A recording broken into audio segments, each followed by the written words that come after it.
Good evening, everybody. Welcome to another live stream.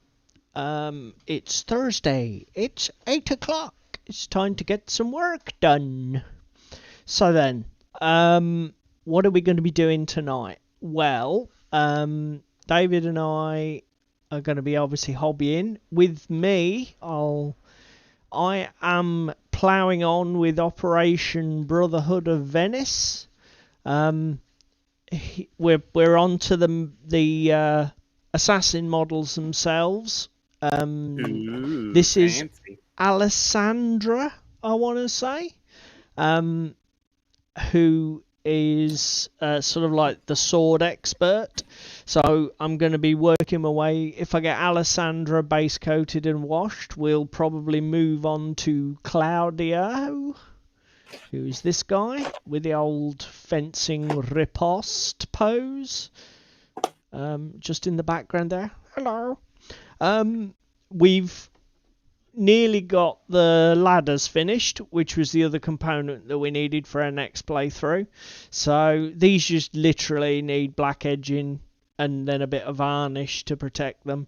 They're just a really basic zenithal with some hardwood army painter speed paint on it, then Vallejo model colour neutral grey on the base, and then a liberal coat of Nuln oil just to bring out all that detail on the base, the edging, the stones and the cracks and the bits and bobs. So if I have to go to black for whatever reason, I'll probably end up just whipping around them with base edging tonight. So that's my plan in terms of hobby. What about you, David? Probably painting some League of Infamy. This is in preparation for your game night coming On Monday. Yeah. And So I'm also just finding Carnivale minis in the pot that I'm looking in. So what League of Infamy have you got there? There's some monsters, some terrain pieces. What? So in the box we have some little baby crabs. I don't know how well they're coming out. They've already got some colour on them, haven't they? They have. I seem to remember you painting them like got some archers. Yeah, they were contrast. That's right. Yeah. And what they like little demon things? No, they're actually little baby crabs from the ocean because League of Infamy has two expansions. So it has Siren's Wrath, which is like in Mantic's universe, the nautical realm, Trident realm. Can't remember what it's called. So there's some little water elementals as well. Okay.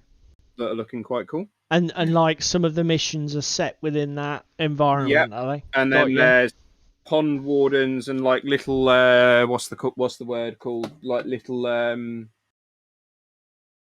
Sotek blowpipey frogs. There's some sort. They're like a frog version of skinks. Yeah, yes. Got you. An amphibious skink. Of them, and then I have some dragons that I actually want to repaint because I fucking hate them because I did them in grey contrast and they came out shit. Okay, so they're not. They're going to get how you wanted and them. A spray in a minute, and then there's a few. I actually have just realised something. I've basically got a mini done already. Okay, that's good. Bonus.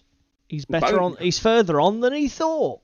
Bonus points. So, I mean, Assassin's Creed probably needs no explanation because I imagine everybody knows what Assassin's Creed is. I mean, you've been banging that drum for a while now, so. But what's League of Infamy for those who don't know? So, Mantic, 5, 6, 7 years ago? It's wild. Released Dungeon Saga, which is a cooperative board game. We didn't quite like how it was. We've kind of homebrewed it, ruled it, and done what we wanted with it. Yeah, because I think, just to explain, we were expecting it to be more D&D than it was. It's actually just a tactical board game on a timer. Which isn't really what we thought it would be. But we've tweaked and played and blah, so we did all that. I mean, the system is simple enough that actually you can homebrew all sorts of changes to it, can't you? Yeah, there's all sorts of shit you can do. I think it was 2020. They did a Kickstarter or it might have been 2019 actually. They did a Kickstarter for Dungeon Saga. Not Dungeon Saga, League of Infamy. So League of Infamy takes the same premise of it's a tactical board game. However, now instead of playing as the good guys, you're playing as a bunch of villains. And there are rules and cards that mean you can fuck over your compadres and get away with more infamy, hence the name. Okay. So basically it's a cooperative board game up until the point that somebody decides that it's no longer cooperative and they want to be a dick about things within the rules of the game. Similar to Dungeon Saga, it has what's called like a keep master, so it's 1 versus up to 4 other players, which is like the in Dungeon Saga there is a keep master, but I can't remember what he's called, Dungeon Keeper or whatever, but it's a 1 versus many thing. In that one player plays all the monsters and everybody else is a character, which is where the sort of like D&D-esque style of it came from, in our understanding. But as I say, when you actually get down to it, the role-playing options are fairly limited, and it's just combat moving around a grid in practice. So that is Dungeon Saga uses D6s, and basically the system in Dungeon Saga is you can roll. Dungeon Master rolls some D6s, your heroes roll some D6s, and you compare your successes. You put them in order, and basically they cancel out and go that way, isn't it? Yeah, basically, you put your dice in descending order, and if basically anything that matches or beats cancels an attacker's dice. Yeah. In League, completely new system. They have white dice, orange dice, yellow dice, and purple dice. And you have like base attacks, so you have an attack on a white dice. And certain faces are blank, and then there's one like attack symbol, and then there's 2 attack symbols on like the white dice. So they're not D6s, they are entirely custom dice. Yes, they're D6 shaped, but they're entirely custom dice. Okay. Then you can upgrade and go to an orange dice. Then you can upgrade from that and go to a yellow dice, I think. And then you can upgrade from that and go to a purple dice. And obviously your chances of success increase as you go through those dice. And there's mechanics for it in the rules themselves for the game. So I haven't fully read or understood the rules yet. I probably should, seeing as I'm the Keep Master on Monday night. But so you still need that Keep Master. Yes, you do. Right. So yeah, that's what I'm up to. Cool. Because I was hoping to find the fucking spiky glade boys that I've got to paint up for Monday, but apparently I don't fucking have them, so I'm a bit annoyed. Is that what you were hoping to do, a particular thing? Why is that? Because you need them for that first mission? Or yes, because a lot of the things that I've painted, like the crabs and other shit, are for the expansion, which I'm obviously not playing yet. Bummer. But I just wanted to paint them because I thought they would take contrast really well, which was half the reason that they got painted. Yeah, you know sure. I mean? Back when contrasts were new. Well, not new, just I had bought them recently. So we're going to, I think, first off, get out the black spray primer and the white paint and go from there. You still waiting for your white ink to be delivered? I forgot to order it. I fell asleep. Oh, okay. I'm an old man, apparently. I'm just bringing up the chat. Still nobody about, so we'll carry on. What was I going to say? So, what happened at club this week? This week in gaming. So, I started an entirely new campaign of Arkham Horror living card game. With you're a glutton for punishment. 2 other friends. I think we're going to be bringing in a 4th man, if you like. Unfortunately, Connor couldn't make the first session, but that's fine. We'll just drag his character in to the next mission with some upgraded experience or whatever. I've got decks built ready to go, so adding people in isn't going to be a problem. The end of the world, yeah. No. And oh my god, we had such good fun. What I actually did a little scripted summary of what happened in the session, because and hilarious. I'll stick it up on the Yellow Belly Facebook. You can't really put text stuff up on Instagram, but I can put it up on Facebook, no problem. But basically we went into a speakeasy, which is one of those illegal drinking establishments that sprang up all over America during the times of Prohibition, which had a casino in it as well. And there were all sorts of shenanigans being pulled. We were cheating at the casino tables. One of the players drunk the bar dry, and the biggest surprise moment with one of the characters we were running was this old guy who's thinking like an old university professor, and he ended up fighting this sort of demon from beyond, but I managed to kill it with a little bit of help from the cop, and it was such a good game, and so many tense moments in the thing. It was great fun, but I do always enjoy Arkham. I mean, you even enjoy solo Arkham. Yeah.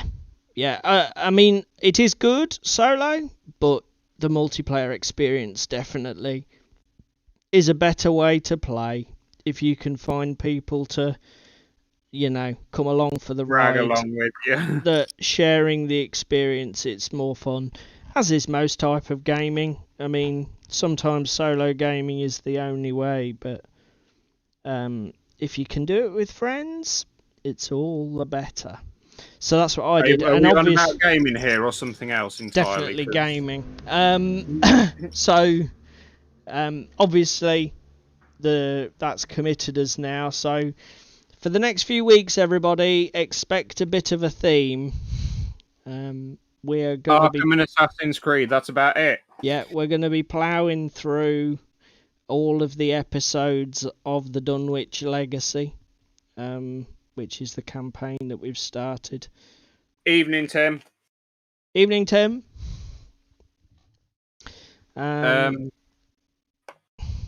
Shall we cross the bridge of what I did at club? Yes. So now I've bored everybody with Arkham. You tell us what you got up to. I played AOS. I quite enjoyed it. I did also table my opponents.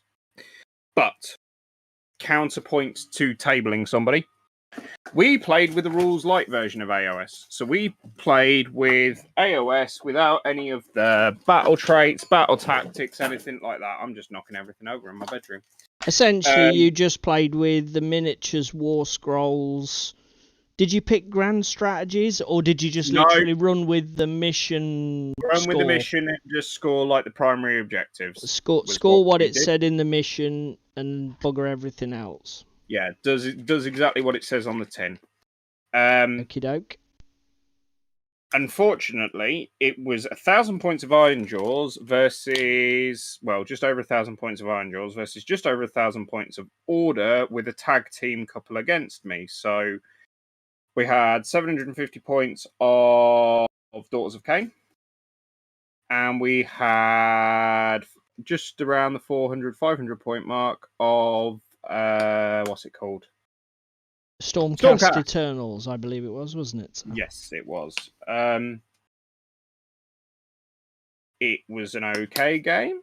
I won 18-3, 18-5, something like that. Something ridiculous. But counterpoint to that argument was that I'm painting and I haven't got any painting water. I'll have to go sort that out in a minute. Ricky's Daughters of Cain really, really, really need their battle traits and battle tactics because they are not fucking balanced in the fucking slightest. No. There are some... I mean, you were playing the Orruk War Clans, and you're... Yes, well, particularly Iron Jaws. Yeah. Because Orruk War Clans now encompasses Cruel Boys and a load of other shit as well. Yeah. But your army didn't necessarily suffer too badly from dropping that aspect of the game, did it? No, not at all. It was still hitting like a freight train. Yeah. Because a lot of your stuff is basically just keyed off your war scrolls. Did you play with the combat command points and the command abilities and that sort of stuff? Nope. So you didn't even bother with command abilities on war scrolls? Nope. Okay. So, I mean, as you played the game, I know it seemed a bit of an imbalanced whitewash, which is definitely going to colour the experience, but how did you find it? Bearing in mind you've not played AOS for some time, how did you find it otherwise? I enjoyed it, but again, it's the reason for AOS, because of the 40k armies I had at the time and everything else, that I bought the Iron Jaws, because they're literally as point and click as you can get. Yeah, so that was a deliberate choice. Yeah, they require no thinking. It's, am I in hitting range of my opponent? No? Right, well, get closer and hit your opponent. Yeah. No, so the plan for this turn is to make that so, Mr. Sulu. Yeah, so that is Iron Jaws in a nutshell.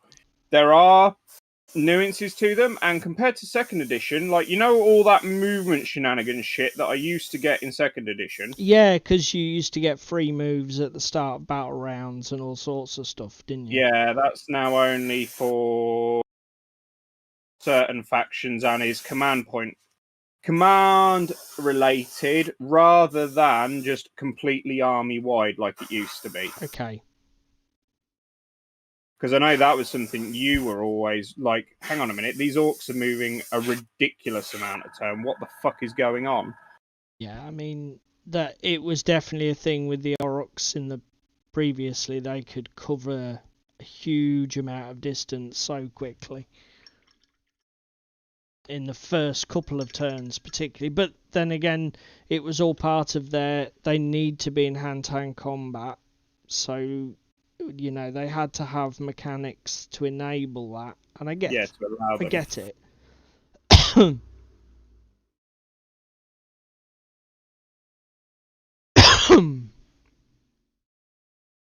So I'm priming my last Underworld's Warband.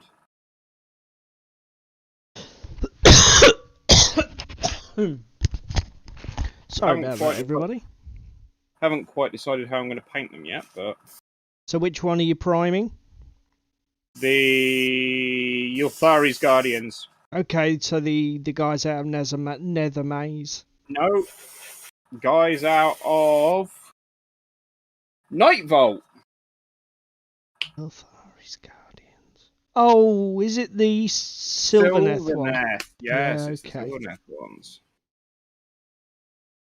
I've never actually played against them. Patrick does own them, I believe, but he's never brought them to the table in anger. Well, sir, I can probably bring them to the table in anger at Games Expo. Should be good. Looking forward to playing some Underworlds in the evening with a few pints. Should be nice.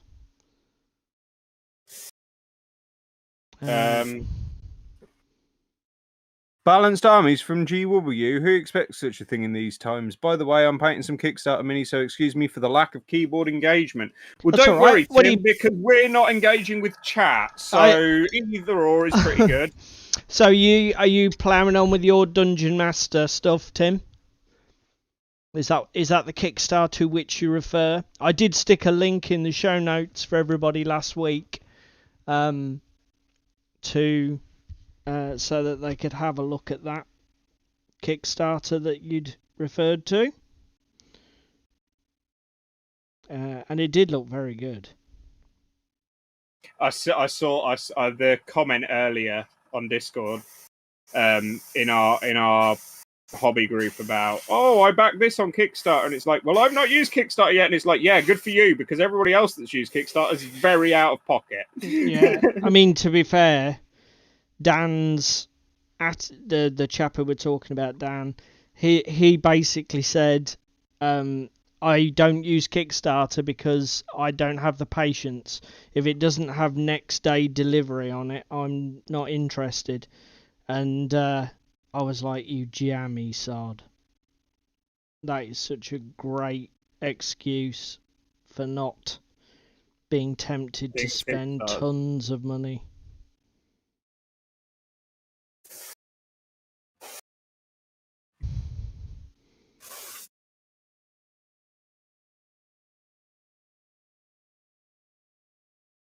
Note to self, Paul. It's a board game mini. Stop painting the inside of his coat.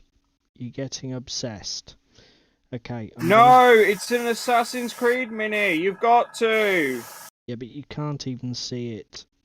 I'm leaving it. I'm walking away. It's foolish. Your foolishness, just leave it. I'll tell you what I am going to do, though. Touch up that, because that's egregious. We have missed a bit. Oh no, you missing bits. However did that happen? Perhaps because I'm half blind and old. So yeah. So that's what we got up to this week gaming.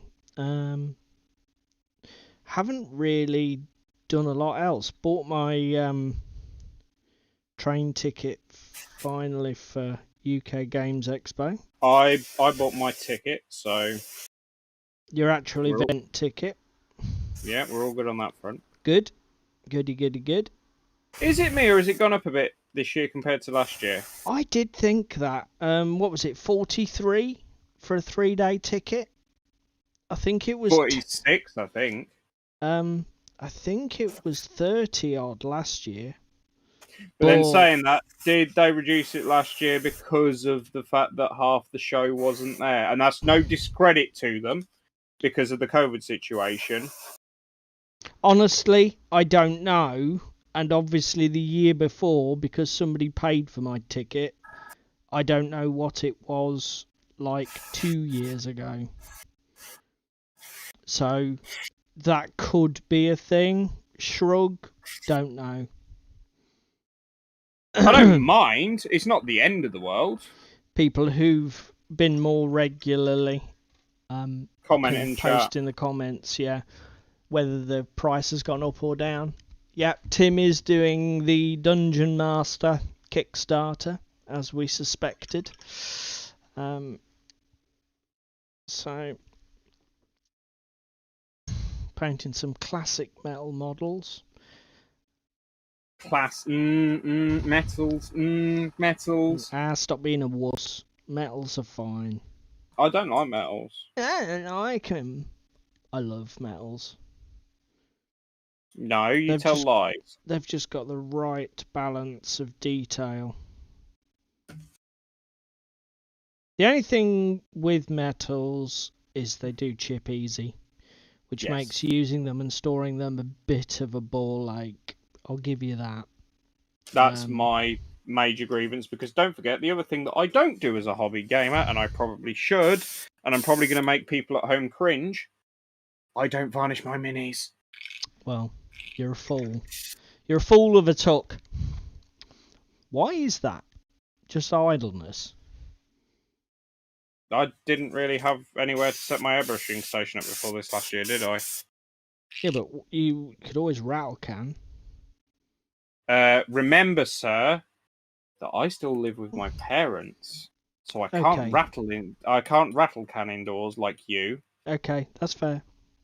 And rattle canning outside in the middle of the winter is just asking for frosting issues. Yeah, particularly with varnishes, more so than paints. I'll give you that. Yeah. Obviously, only my home. The boy maketh a point. Yeah, obviously, only my own home gave me the luxury to not worry about that crap. But all in all, still we are removing mold lines from these models.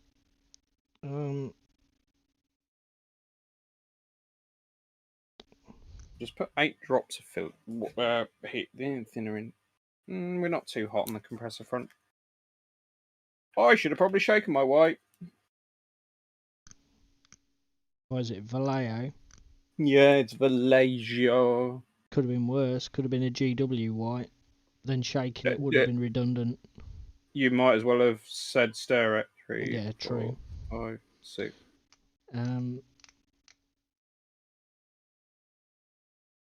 And unfortunately, because this is Vallejo white, we're going with 2 drops of flow improver. Unfortunately? What do you mean, unfortunately? The fact that flow improvers retards the drying time, sir. Okay. To be fair, I probably need more than 2 drops of fucking the flow aid, the drying aid in this fucking weather, because it's about 1 billion degrees in my bedroom. It does look sunny through the old window there. To be fair, I'm too hot, sitting here with my bloody sweatshirt on. Here we go. Right. Mistakes were made! We are not going to spray the Ylthari's Guardians with white paint. We are going to leave them. Still don't see what's going on with this. This model may have some sort of lace tops on these boots. It's so fucking hard to tell. Right, okay. So yeah, I haven't seen much of interest on YouTube this week. Tell you what I did before it was cool. What? That video I sent you. That Luke put up. Oh yeah, you ahead of Geek Gaming CNX. I'm ahead of Geek Gaming CNX. David is suing. Just so you know, for stealing his idea. Luke put a post up about IKEA furniture and how it made him paint, or put a video up about it because he bought a Kallax unit with a glass front or glass elements in it, so he could display his minis because he was fed up of his detail. So yeah, that was something I did just before Christmas. Did you buy the same units? No, I bought a 2x4, whereas he was on a 4x3. But same design. And did you fitted the extra glass shelves like him? Yes, I did. See, clever. See, ahead of the curve here, mate. I'm a professional. Just leave everybody playing catch up. Leave them in our dust. 1, 2, 3, 4, 5, 6, 7, 8, 9, 10. I've always been a fan of having my Trailblazer. I've always been a fan of having my minis on display if I can. Since moving to this smaller flat, it's not as easy. It has helped me. In what way? Motivation. Yeah, because at the moment it's on the landing outside my bedroom. However, long-term goal is to get it in the bedroom in the corner, or get it in a hobby room when I move out. Yeah. Have you actually got room for it He in did your it for room. Tim did it last year for his X-Wing as well. I have got room for it. I just need to get rid of the cupboard that I made at A level. So swings and roundabouts. Yeah. So Tim made a video on doing it as well. So there you go. You need to sue as well, Tim. To be fair, I when I've watched you on your live stream, you've got a load of cabinets behind you, and board game shelves and all sorts of stuff. So it looks like you've got a pretty cool setup.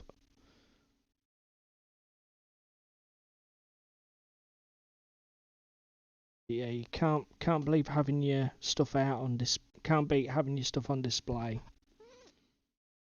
It's, we put all this time into it. Yep. I've zenithal my star scrappers. It Well looks done. amazing.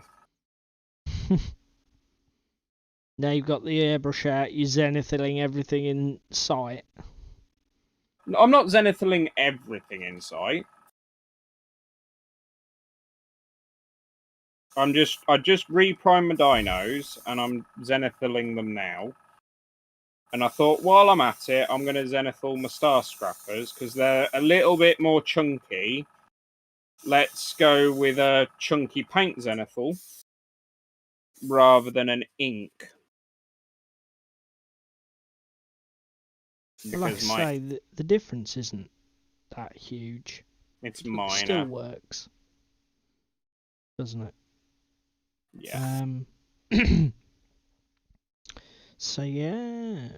I also might, while I've got the airbrush out, spray these green because I can't really be fucked with getting the contrast paint out and making a body of it again. And I also don't own a green contrast paint, so I might just zenithal the shit out of them and then just spray the shit out of them with airbrush translucent paint. Not a translucent, but you know what I mean, like a build up the coat coverage. Yeah.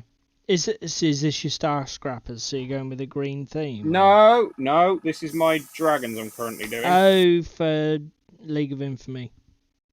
Yes. Yep, got you. So, did you now you backed to Kickstarter the other day, didn't you? Yes, for my friend. Oh, okay. It wasn't for you. No, it's for Ricky. Okay, that's fair. Some stuff he wanted you to 3D print for him. Yes! And he gave me the money for said Kickstarter, so he owns the files. It's just that, obviously, Ricky doesn't have access to a 3D printer. No, he's a smart man. It's a hobby I'm avoiding like the plague. You should just... Well, I know why you won't bite the bullet, because, again, we've had this conversation many a time. To be fair, but we're going to visit the topic later in the show, aren't we? This is what in I was another just about context. To say. While we're on the topic of 3D printing, you don't have the picture I sent you earlier, do you? No, I don't. The very pretty Lord of Change. No, I don't. But there may be a way for me to get that to show everybody, because yeah, that is cool. And again, I'm perfectly happy to pay the money, whatever it costs in the resin and etc., and you to do a lot of the hard work. That sounds to me like a great deal. Oh, I've just noticed something. Yep. I oversprayed my bottle cap. Could be worse. Could be your mobile phone, which is what I did. No, I've only just had my screen replaced. My mobile phone is sitting out of the way. Yeah, so Tim's was September 2020. Mid-lockdown. Right, boys and girls at home, let's see if these come out any better now that they've got some... Actually, hang on. If I do that and turn down the brightness so it's not a complete and utter twat... How? That's all right, isn't it? Let me move my chat window so that I can actually see. Yeah, that looks good. I could do with... They look really good. They're such good chunky models. They're thick boys. I will give them that. They are very thick boys.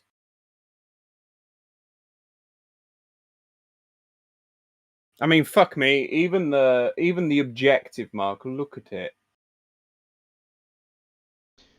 It's gorgeous. Yeah, it is nice. So good. Have you seen Rivenstone? No. Okay. I just wondered. Because it's like Star Scrappers. It's a 3D. Is this what DW was sharing? Might have been. It may well have been. It's a 3D print Kickstarter. With Don't. That's like my fucking kryptonite, sir. A game attached to it. Well, I have Bloodfields, and I still haven't actually played a game of Bloodfields yet, so that's something that's on my radar and list to do. Yeah. But that's what you should do, mate. You should, because this is part of me. I know.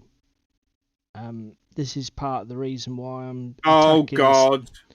Assassin's Creed is that we need to start getting some hobby time out of these things. Yeah. That we've spent hundreds of pounds on. Ricky has just sent me a YouTube video. Okay. There is new Armada fleets. Oh. Including for the Northern Alliance. Ooh. I.e. the Frost Tribe boys. Okay. It's a YouTube video. I don't particularly want to click the link at the moment because I have a nasty feeling that my money at Games Expo is going to go down the drain. 4 hours ago from Armada, from Mantic even. Come on, can I just see the new... That's another thing that I might be tempted to. So, from the video that I've been linked, there's no actual pictures of the new stuff. It's just a guy talking, but obviously I can't look at for definite what it is. Yeah. I don't know how we feel about that. What do you mean? Well, I need to get my Armada finished. All of my Armada of course. finished. I got you the dwarves, didn't I? You got me the dwarves, and I've still got Club Starter to finish. But that's not technically yours, though. Can you offload that onto someone? No, I've done 3/4 of it. Okay. So you feel obligated to finish? Yeah, I started it, so I will finish it. The old Magnus Magnuson. I've started, so I'll finish. Right, I'm drinking beer and contemplating what to do next. Tim will be chuffed. Pictures are on over. Is that of your what of the Armada stuff, Tim? Tim's saying that OTT just got itchy. Oh God. Don't send me to OTT, Tim.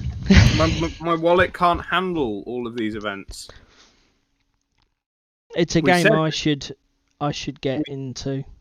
We said people were keeping their powder dry, didn't we? Yeah. We did say that. Called it.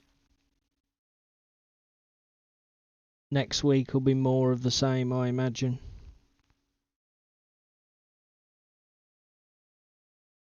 Oh dear.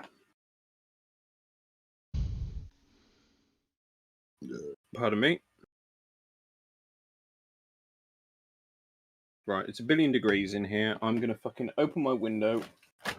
So I apologise for any road noise if there is any. I'm going to move that stuff off there. It might be idyllic wild knife noise. No. Oh. Okay then. Oh, I didn't even tell you into the event. the event that I got into on Monday driving to Mackey's, because they've got the main road up going through to it. Right. Shut overnight from 7 o'clock in the evening till 5 or 6 o'clock in the morning. Right. Because they're ripping up the road and resurfacing it. And I had to drop off one of the lads in in the next village along, and then I was guiding the other two that had no clue where they were going, i.e. Trevor and Ricky. So I stopped in a bus stop and Ricky pulled in behind me. Trevor drove past me and then pulled up because he didn't know where he was going. Yeah. I was driving along the main road because that's where this lad lives that I was dropping off, and couldn't get to the main road because it was all ripped up. Okay, so it was all going well. So I had to drive down a back road, drove towards Trevor, and Trevor started to drive off, and I was flashing in trying to get him to stop so that I could pull up beside him, wind down the window, and tell him to fucking wait there. I dropped the lad off and I come back for him because he had no fucking clue where he was going. So Trevor drives off up the street. I turn up one of these side roads to get as close to the main road as I can to drop the lad off. Yep. He gets out the car, walks up the road. In the dark. Yeah. And he said to me, "Oh, I'll message you when I'm home to make sure that I'm home okay." I'm like, "Okay, that's fine. That's fine." I then drive off, go back and find Ricky, by which point Trevor's got fucking bored, turned around and driven back to where Ricky was parked in the bus stop. Yep. I drive back, spin it around, pull up behind him. I'm like, "Do you want to follow me now? Because I did try flashing you twice, Trevor, but you fucking ignored me." He goes, I just thought Harsh. you were flashing. Harsh. I'm like, I stopped. Ricky stopped behind me, and I said Ricky said he was waiting for me because Ricky doesn't know where the fuck he's going. I mean, come on. So then we drove. In the age of mobile phones and Google Maps, really? Come on, guys. So we then drove the back way to McDonald's, got to McDonald's, and then Ricky was complaining because the back road was quite bumpy, so we had to drive the longer way home. Why has Ricky got a really low car? Lowered suspension and crap. Ricky's got a Fiesta with hard suspension because he is in the process of doing it up and tuning it. Oh, okay. Right. Yeah. Fair. Probably not the smartest project in rural Lincolnshire, just calling that. I think the only worst place in the world for it is Russia. Yeah. Or Chinese back roads. But that's it. Yeah.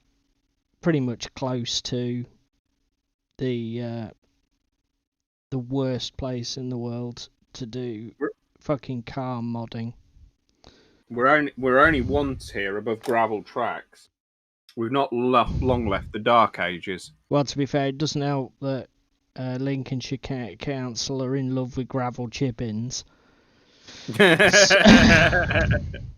Spend real money upgrading a road properly. Did somebody tell me there was a 2-for-1 offer on gravel chip-ins? I'll go for the gravel chip-ins. Thank you very much. Can we have gravel chip-in top coat? Can we have 3 to go, please? Oh, that was the best. There was a massive lorry fire on the way to Peterborough the other day. Right. On Thursday night. What, lorry just pulled over and set fire? No, lorry was on fire as it stopped on the new A16. Yep. What was it? Tyre? Don't know. The entire fucking curtain side went up in flames. I don't know what was actually on the fucking lorry. It's probably a tyre set it off. But burnt the entire road down to the bed of it. Ruined all the grass verge next door to it and everything else as well. Yeah, fire will do that. Yeah, fire does have an innate way of killing things. This was, I want to say, Thursday. And I go to get a little one and the road's closed, so I had to drive round it. And then I was dropping Little and back on Sunday, and Lincolnshire County Council had managed to pull their finger from up their arse and fully resurface the road. However, they didn't reopen it. They weren't reopening it until Monday morning because apparently the tarmac needed time to fucking dry like a coat of paint or something. To be fair, I imagine everybody who works at highways in Lincolnshire County Council was like, how long does tarmac take to go off? No fucking idea, mate. Can we not gravel chipping it to fix it? I mean, we could do chippings and binder. I know that's good in about 12 hours. As long as you drive at 10 mile an hour. And aren't a 40-ton articulated wagon. Yeah. Oh, wait a minute. What do we have a lot of in Lincolnshire? Yeah. Articulated wagons and fucking tractors. Well, the tractors aren't normally a problem. You don't see them burning up the highway at 70 mile an hour. No, but they do have a nasty tendency to drop their implements and rip up the road. Maybe that's why they won't spend proper money. There's no point, because some farmer's only going to dig it up. Does their job for them. Do you think they'd be complimentary like that? What? You've done a good job for me there. Let me help you out here. To be fair, it's a fucking... It's a backwater. Well, it's the consequence of having the longest road network. The links didn't show up, Tim. I think YouTube strips links out. I'm not even showing them to allow them to be authorized. I will find the article on OnTableTop and put links in the show notes for everybody. So, because we all need more toys. It's 9:15. Jolly good. What do we fancy talking about now? Well, I've got a few... You see, David and I were having a conversation, as we do, and we were talking about, like, the whole context was Game Expo and games and, you know, what... Things we want to buy.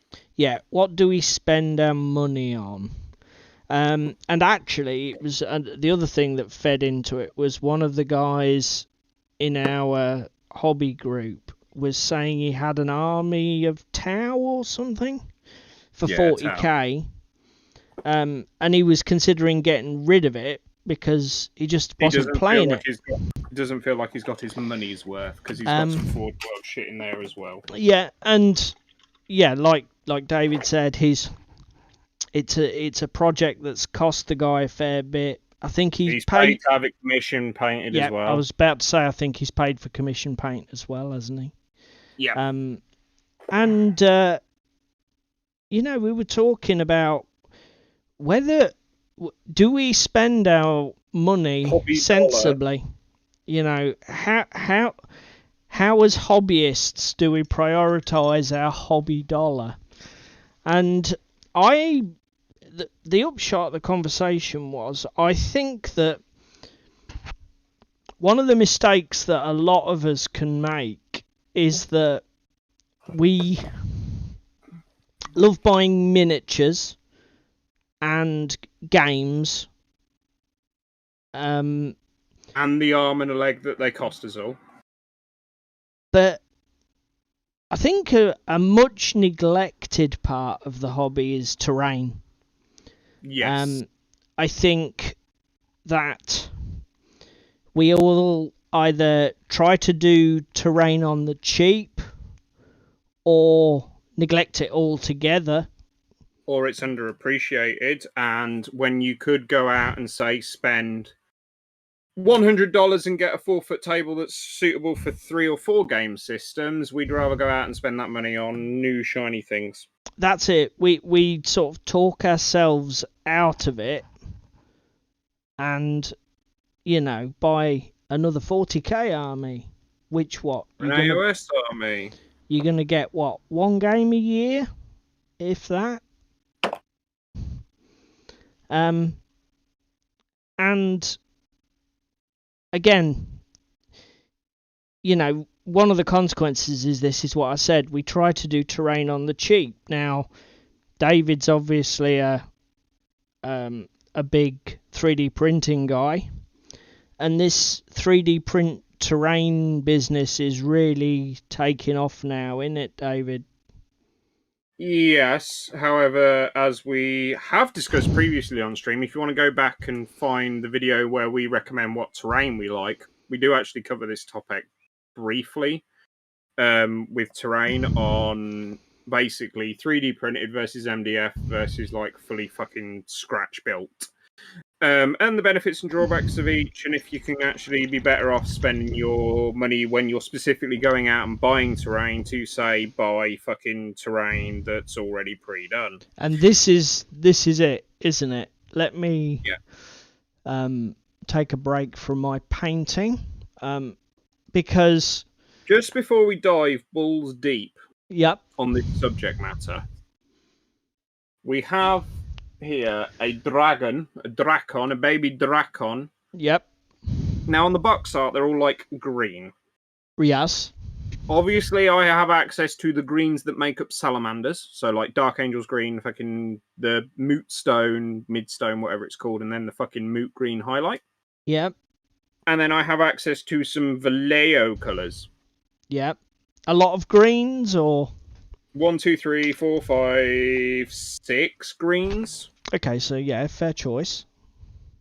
And then some green blues and some dark sea blues and jade green and blah. Now I have in front of me olive green, Russian uniform, Luftwaffe cram green, German cam dark green, reflective green, German uniform. I have a pro acryl green, which is very vibrant and proppy, but I have no proper fucking highlight colours for it. You can just mix yellow with it, mate, and use it to highlight itself. And I have green sky out the bottle, but that's quite bright and pastel. What would you reckon for a green dracon? Well, when I think green dragons, I don't know if it's my years of reading Dungeons and Dragons material, but I always picture them being quite a dark woodland green. But it doesn't have to be that way. I mean, the thing about dragons is they come in all sorts of weird and wonderful configurations. I mean, you've got metallic dragons and every colour under the sun. And I don't think there's necessarily a right or a wrong answer to your, thing. Great. The only thing that might be worth bearing in mind is I would start with a relatively dark green, so that at least if whatever technique you use for your scales, whether it's dry brushing or whatever, you're going to get a good level of contrast. Because obviously if the base colour's not dark enough, you may struggle to get the highlights where you want them. Unless, and I mean the flip side of that is, again, if you go for a mid-tone, as long as you slather it in a darkish wash, maybe that'll work. Have you got any dark green inks or anything like that you can use for the wash step? I've got a Athonian camo shade. It's like a greeny brown. Is it? Oh yeah. So I mean, you could go for a fairly mid-green, mate, and I think the Athonian will do a lot of work to knock your shadows back. So, do you know what I mean? How about, have you got these numbers in front of you? Number 94 Russian uniform and number 82 olive green. It's like a greeny brown. 82 olive. Yeah, and you reckon What number was Russian uniform? 94 or number 90, which is reflective. I'm not sure if refractive green. No, it's reflective. My 90 is refractive green. Mine's Verdi Refracto, which is reflective green. So no, it's but not. We've said this. Read it again. No, mine's definitely says reflective. Oh, okay. Mine definitely says, because I will obviously Verde Refractario is refractive. That's what refractario means, which is why I got an R in it. That's weird. Anyway. Yeah. So what you thinking? The reflective green with a olive green dry brush. Yeah, I mean the olive green's certainly intense enough. Because the other thought I had was about like a dark sea blue dragon, but now I've kind of convinced myself out of it. Are you going to paint them all the same? Yes, I think so. Yeah, just for speed. I mean, I would. Well, there's two poses, so what I might do... is do two variations. Yes. My mobile needs plugging in again. Right. Shit I don't need right now. Over there! Anyway, I derailed the chat. So, where we were headed here. Right, let's bring this up for everybody at home. At home to see. There we go. Right, so terrain. Are we as hobbyists a bit unrealistic about the amount of time that we want to devote to terrain? You know, bearing in mind we've already said that we don't prioritize it perhaps as much as we should in terms of cash spent. And I think the flip side of that is I mean, Tim was on about this the other week when he said about doing handcrafted, you know, terrain hills out of insulation foam and, you know, hand-carved ruins out of insulation foam and that sort of thing, scratch building terrain that you mentioned. Yeah. Because that's the trade-off, isn't it? You can buy this stuff for pence and then you invest a shit ton of time building. Correct. You pay off that saving with time. And I wonder if we make a mistake as hobbyists. I certainly feel the older I get that I mean, I've got you to 3D print me a load of fantasy style buildings that I'm gonna make up for Frostgrave, yeah. Because the one advantage of all the 3D printed stuff is it's really good, easy to add to snow effects.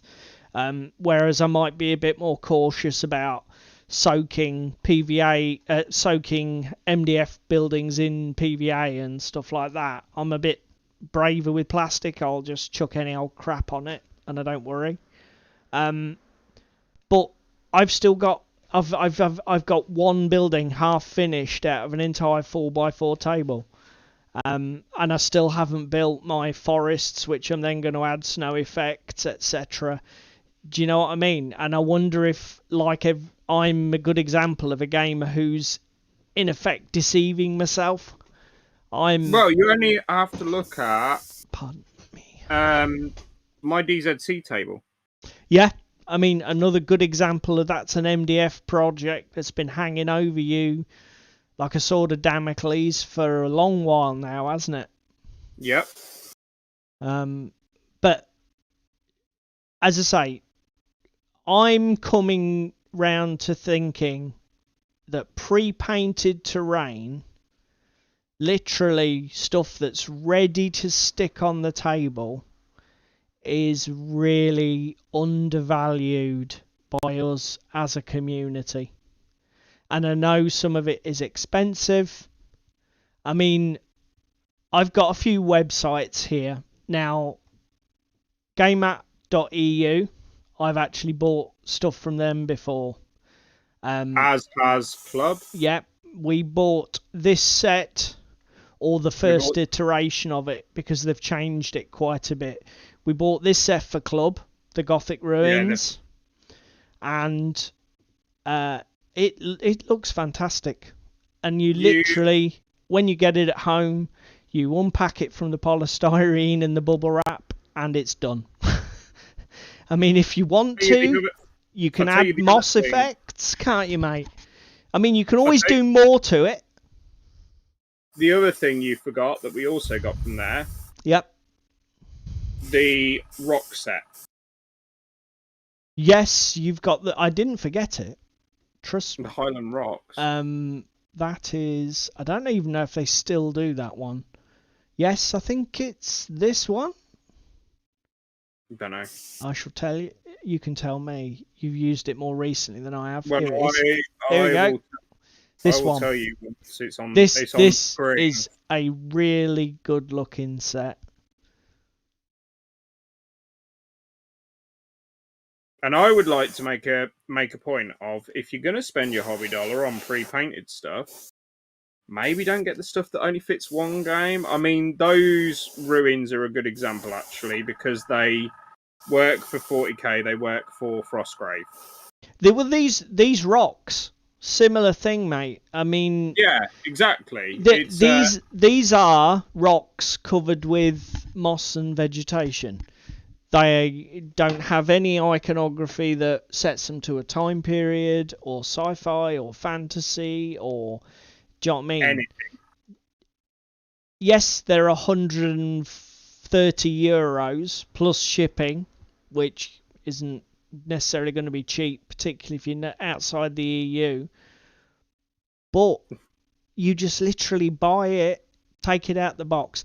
And this terrain set with a forest or two, this will cover a 4x4 comfortably. Don't you agree, mate? Yeah, or you scatter it in a city. Yeah, I mean, literally, you only need to add a handful of pieces, and it's enough. I mean, this is one I own personally, the Badlands set. It's got this sort of orangey, beigey note to it. I've got a matte texture from Deep Cut Studio that matches it to a T. It's almost like it was made for it. It's brilliant. This terrain set, I use this for 40k pretty much all the time. But I've used it for Kings of War. Because again, you've got the small pieces. Yeah, I mean, with the games like Kings of War, you put the big stuff around the edge and just use the smaller pieces in the table because you want quite an open battlefield. But it's usable for everything. I could use it for Malifaux. It would look great with the guilds, the old gunslingers out in the desert. It's pretty much scale agnostic. It's just rocks. Do you know what I mean? I've played Age of Fantasy on it. This mat is rather nice that gamemat.eu do, but I don't own any gamemat.eu mats. I mean, I don't know what that mat is. What, a 6x4? So you can imagine if you can condense this down onto a 4x4, the coverage is good. And you know, with the advent of skirmish size gaming and stuff like that, we're all playing on smaller boards now, I think, aren't we? Well, even GW have. Yeah, even they've reduced there. But I mean, gamemat.eu, a great company. They do a huge range of stuff. You've got sci-fi stuff, and you've got everything from scatter pieces like this, right through to full chemical vat sets. And yeah, that was on the first page. I mean, again, really colourful things. I mean, look at this. This is something, the Chem Zone set. Look at that. I mean, isn't that just fantastic? Necromunda, 40k, Dead Zone, Firefight. that would just you name be it probably covers it. Infinity at a push. Yeah, Infinity's the weird one. It's the odd couple because it's so futuristic and sci-fi. It kind of wants its own terrain set. Yes, you can get away with playing it on stuff, and there is that gorgeous table that's on tabletop that's like the bloody entire Hoth setup. Is it Hoth or is it Forest of Endor? Yes. That they played Infinity on, that's on tabletop, because you sent me that when I was on about getting into Infinity. As I say, Infinity's got quite a unique aesthetic. I mean, I've seen games played on a wide variety of terrains. On tabletop, I've done Infinity games on sort of deserty type mats with almost Star Wars Tatooine looking terrain. They've obviously done games on heavily forested mats. Most people tend to use really dense modern urban or futuristic urban setups. But Infinity's quite a unique beast, as you've already said, mate. Next on the ones that I picked was Micro Art Studios, who, again... They're fucking DZC stuff. And again, DZC is actually quite a good example here. It's an odd scale. So, therefore, it has to kind of have its own terrain set. I didn't realise that they did drop zone. Yes, they do, and their plaza is fucking gorgeous. Well, we're in the sci-fi category now. Now, I think it's quite clear what a lot of this stuff is designed for. Just really? The miniatures sort of give it away. Now, their stuff, gamemat.eu, their stuff is cast resin with a paint applied. The micro art is like stickered or decal applied MDF in it. Or printed plasticard. Yeah. So it's a different look. Again, it's a trade-off. This image is a good example. And again, I totally get why some people say, oh, it looks a bit flat. The doors and the windows, everything's a 2D image. The ladder, 2D image. Would you prefer everything to be moulded, sculpted in 3D? Yes, you would. If you look at Kickstarters like... What was that one we did, David, for Infinity Terrain? They recently had Wave 2. Flatline City! I mean, Flatline City is your fully moulded, sculpted, three-dimensional version of this. All the windows and doors, all the surface detail, panels... But it's 3D printed and you've got to paint it yourself. That's it. You've hit the nail on the head. Hours and hours of painting. Even with an airbrush and a basic bitch dry brush, you've got a good probably hour and a half, 2 hours of building. Because again, people might say, well, yeah, but you could just do it like airbrush it a colour, dry brush it. But if you aren't picking out those details we've already talked about, like control panels, keypads, doors, windows, it looks odd. Is it any better than this? Tim has made 2 valid points, and Tim has also gone off to bed because it's 10 past 10 p.m. Yep. Okay, Tim. But Tim has said the positive effect of doing your own DIY terrain or any terrain as a project in general is you've got a palette cleanser there. That is fair. You're still doing your hobby. That is fair. The palette cleanser effect. Again, I would argue I can get the same effect by switching to a different game. You know, yeah, if I got World Minis to Infinity Minis or a Kings of War Army to Infinity Minis or whatever. And again, I'm not. Everybody's mileage will vary. Not everybody's going to think like us, but I know from my experience, I start off with really good intentions with terrain collections, but they always get pushed to the back of the queue. And I don't start dealing with them until something happens to push me into it. Like I've got a game, I've got to get a table ready, or I've got to do this, or I've got to do that. May I just interrupt a second? This is some sort of Tatooine-looking Star Wars-y style stuff.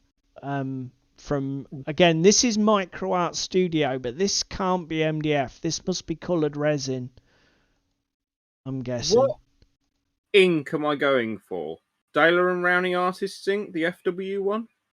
I've got Liquitex, but there's no wrong answer, mate.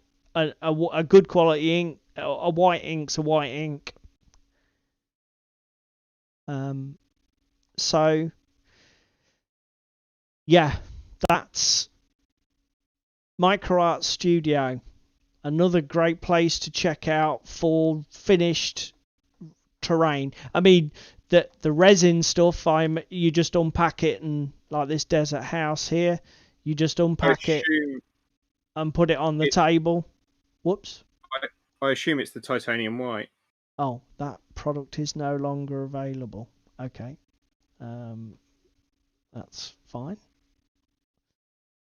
But obviously the stuff that's pre-colored MDF will require some assembly. Here's one. So although this has got the texture and the color on it, it'll need gluing together.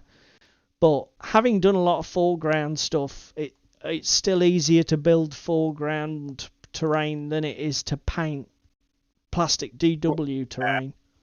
I'm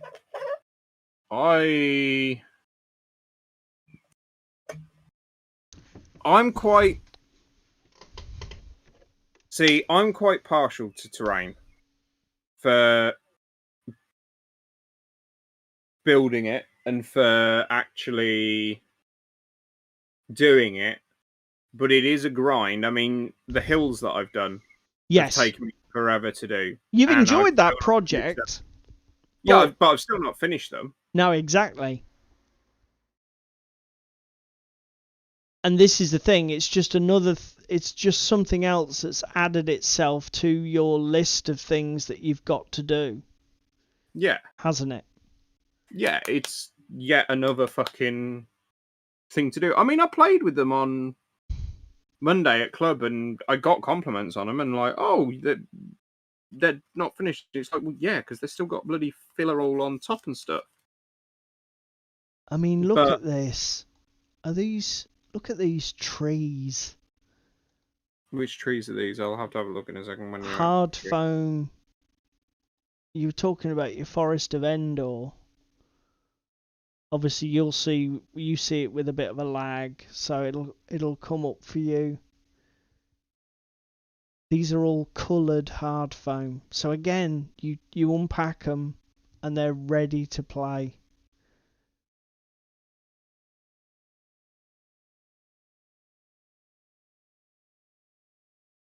Are these hills ready to go? Oh, those do look good. Right.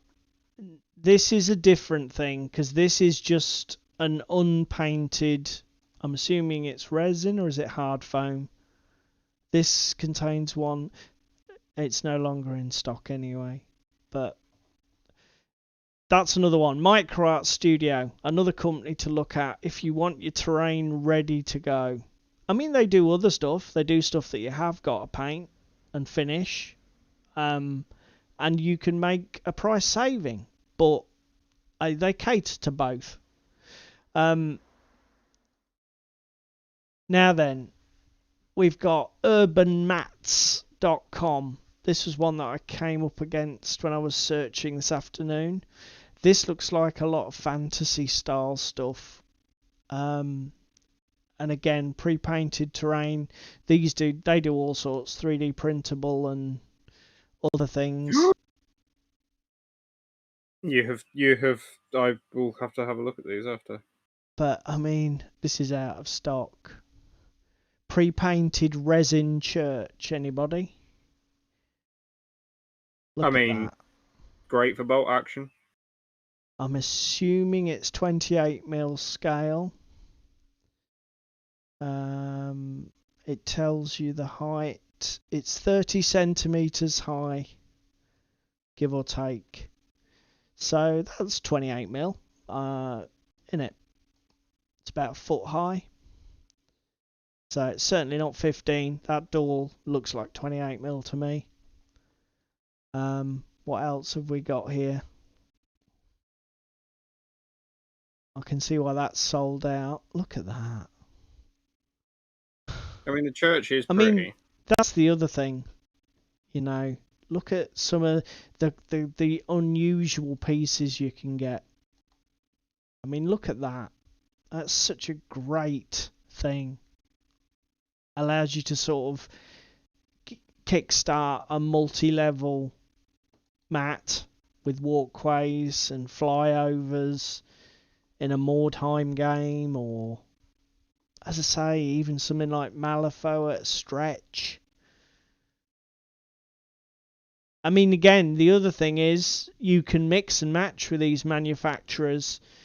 It casts your minds back to the gamemat.eu Ruin set with its distinctive arches. Want to expand upon it? Here we go.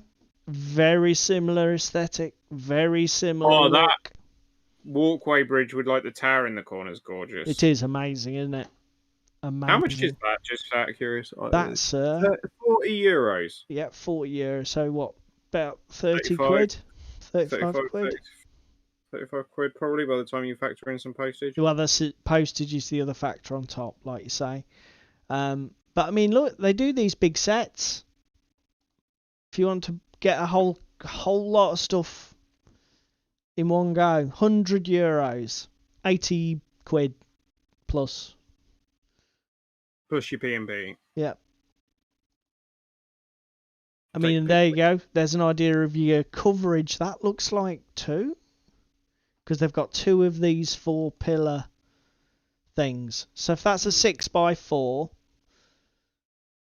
if that's a double set, it looks like it is, then, you know, a 4x4, you're going to need this and a handful of other things. €100 and a few extra bits.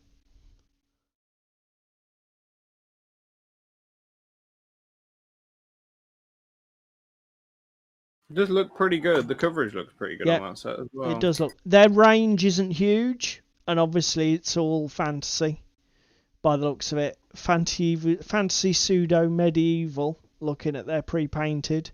I mean, they've got loads of other ranges, but we're talking about pre-painted at the moment. Battle systems. Again, completely different. Now, Battle Systems is printed card. That's their shtick. You own some of that shit, don't you? I've got both their first Kickstarters. So I've got their Dungeon Kickstarter and their Sci-Fi Kickstarter that they did years ago. God, it must be nearly 5 years for the first Sci-Fi Kickstarter. And to say that these guys have come a long way is such a bloody understatement. We only have to look at the shit that was on a bloody expo last year. Yeah. You were like, we're going over and having a word with these guys. Look, I mean, again, everybody can go back and watch our video where we discuss the pros and cons of various types of terrain in general. Paper always has that issue that it can look flat. But this one's got the extra intrusion of the grey connectors that are used to hold all of the panels together. Yeah. You could paint them brown, maybe, to make them less visibly obtrusive. But the techniques that they're developing now, I mean, look at the way this roof is designed with these brackets and the central spine and the curvature and then the nibbling at the edge. Again, one of the issues that I do know is a problem with paper terrain is that all of these flat pieces will come out of the box with a bright white edge. So you have to use coloured marker pens or paint to colour this edge, as far as I'm aware, unless they've made some dramatic change in the last 12 months to their design of using black cardstock rather than white, or coloured cardstock in general. As far as I'm aware, that's still a thing. And looking at this one, you see how it moves from the grey to the yellow. You'll have to wait for the lag, David, but yeah. There's no way that transition is from the factory. I'm sure that that's been done by somebody with coloured felt tip pens to match the surface detail. But yeah, but taking a box set out and taking a set of fucking Sharpies to it is an evening's work. Yeah. If that. I'm still going to stand here and die on this hill. Do I want to do that? Or do I want to paint this from scratch in grey resin? And while we're talking while we're talking about painting it from scratch, how about painting the interior so it's playable? Because that's the other thing that you get with Battle Systems. All of their stuff is interior printed and exterior printed. So you whip the top floor off, and there you go. Carry on doing what you're doing. You know? I mean, look at the decoration on the interior. It's all cardboard. I mean, this is... I'm just going to say this. This is 20 quid for this building. Now, to buy... David... To buy that, if you had to buy that in resin or hard plastic, just as a block, would you buy that for 20 quid? Yes, every day of the week. Yeah, and then you'd spend forever painting it. Well, yeah. I'm sorry, but I'm beginning to think I'm not able to ignore some of this stuff anymore. Look at this. Again, I personally, for me, hi Ricky. Whilst it is beautiful, I am a sucker for 3D texture.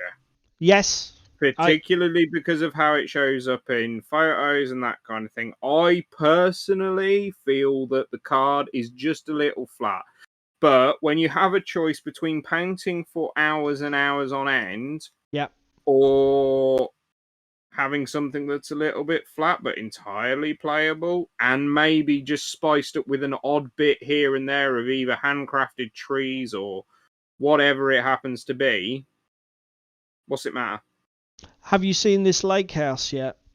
Yes, it's fucking gorgeous. That was on the fucking table at Expo, wasn't it? Oh, and I did say at Expo it was slightly arousing. Just look at what they've done with the edges of the lakes, because I mean, obviously they're flat pieces of cardboard like this. Yeah, just throw some tufts or scenic some lichen down and lichen, just bang, and the table is done. It's just fucking nuts. I think I've done my green dragons. Blimey. Fully painted? Nearly. I just got their eyes and the teeth and the mouth to do. So before we leave Battle Systems, oh my god, I can't even. Stop being aroused! Before we leave Battle Systems, we have to remember, of course, that they also do science fiction. They do. And that gantry system that was at Expo last year was fucking gorgeous. Their multi-level sci-fi terrain is crazy good. That's probably a bit small. Have we got some better pictures? That's better. That's what she said. That's what she said. I can't let that one go by. Again, yes, I got my black and yellow Sharpie out and I filled in all of these colours. Yes, that was something I had to do. Hands up. Guilty, Your Honour. But look at it. Yeah. Look at it. It is insanely good. Multi-level, fully textured, interiors and exteriors. Can you, I mean, infinity on this? Yes, please. Maybe 40k. You might have you might have a trouble standing stuff on the stairs. But possible. That's about it. Possible. That's about it. That's like the only grievance I have with it. Metal minis on cardboard. And that for people who want to do sort of more 40k sci-fi, so you don't want anything quite so dense. Well, you've got all of your they do freestanding buildings that go on a mat. Here, look, Outlands range. So yeah, I'm just refreshing my wet palette, sir, so that I can paint some eyes, because I am Ricky tonight. So, wanting to have some freestanding terrain that you can play between with things like tanks and vehicles, they've got you covered. And again, look at the design aesthetic on these things. Yeah, I mean, they are. I my imagination couldn't push me to scratch build stuff like this. And the problem is you'd be all year scratch building something like that. You know, and I mean that in the nicest possible way. No, you're dead right, mate. I'm not no offense taken.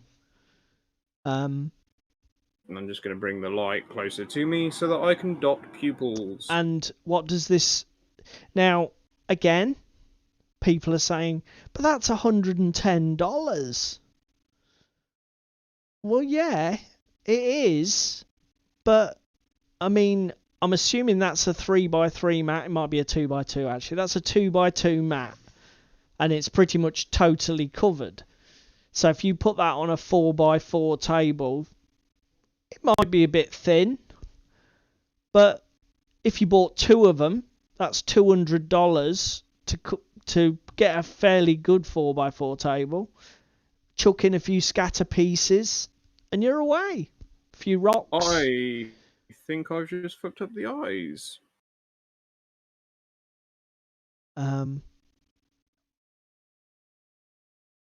So, moving on. Battle Kiwi. Now, this one was one I discovered when I was doing a YouTube thing. Ash Barker at Guerrilla Miniature Games, you did a video showcasing their pre-painted stuff for use with Star Wars Legion, I believe it was. Again, these guys are pre-coloured MDF. So,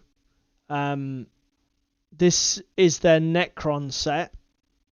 $230. Pre-primed in black. Because of the name, is that New Zealand or Australian dollars? New Zealand dollars, NZD.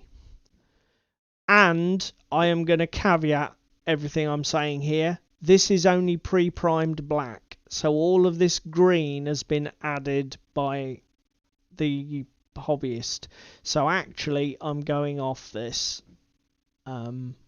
This is more work than we want for this little example. Let's have a look at some of their other stuff. Maybe that's a one-off. So we've got Colony 21 Hab Zone. Modular designs. How would you darken up a yellow eye if you fucked it up and you painted it too light, boys and girls at home? Can you just paint it with the body colour and then repaint it? I could. What is it? The actual eyeball? Yeah. Yeah. We're gonna go away from Battle Kiwi because their stuff is primed, but I wouldn't call it fully finished. But that is not what we're about. Counter argument. if it's primed, I assume it's fully assembled. No, I don't think so. Oh, but damn. I've come away anyway because it just says it's. I think what they've done is taken the MDF sheeting and covered it with a spray. They pre-spray primed it for when you assemble. But we're coming away because it's got no details painted. It's effectively just MDF, but somebody's taken the trouble to prime it for you, which is not bad for MDF. Because that's what I was about to say. MDF is a cunt to prime. It is, but their range is limited, and it's not really what we're talking about tonight.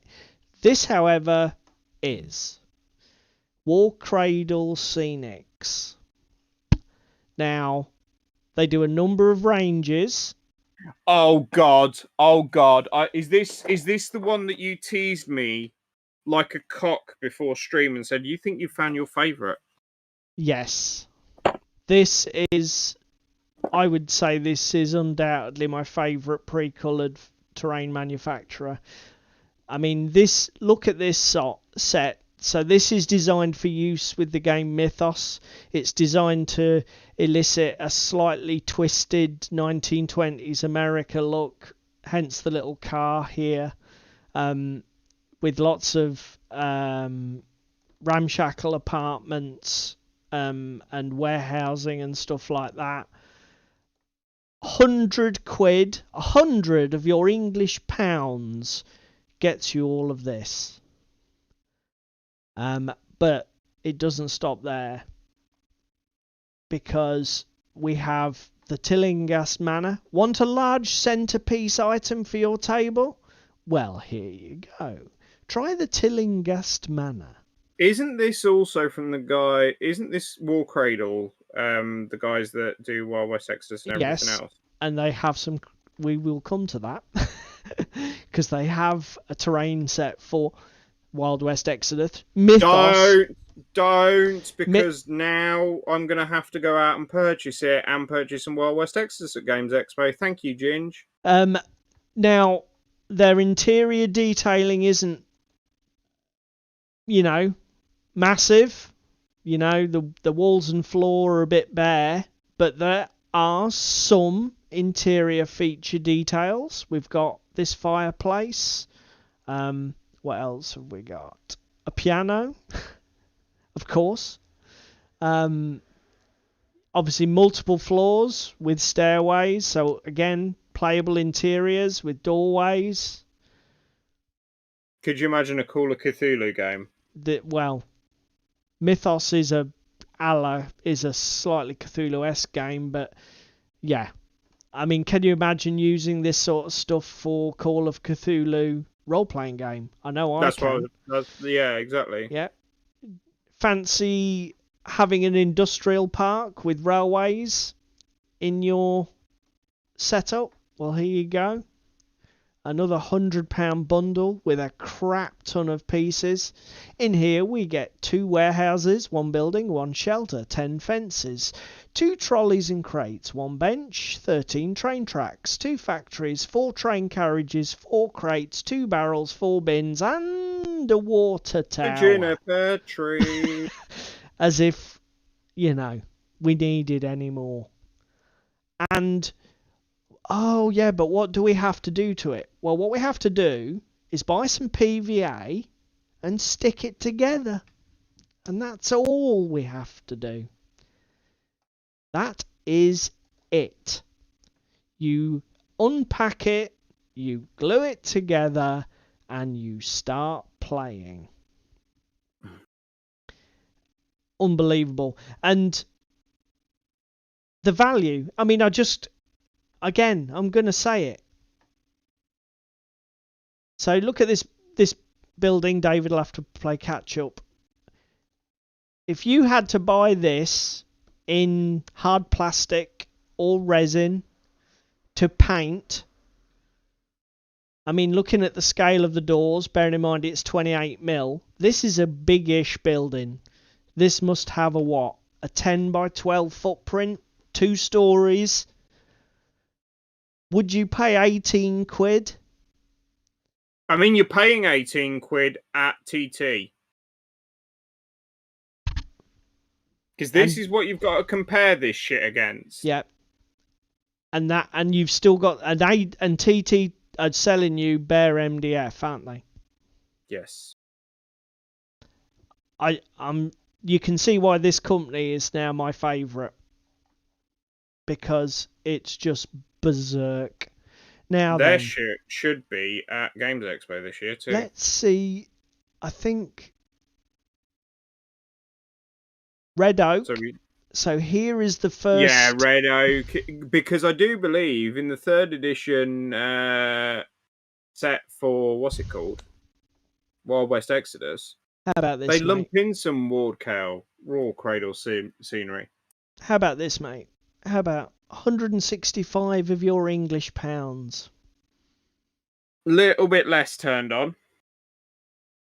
Because what coverage do you get for 165 of my English pounds?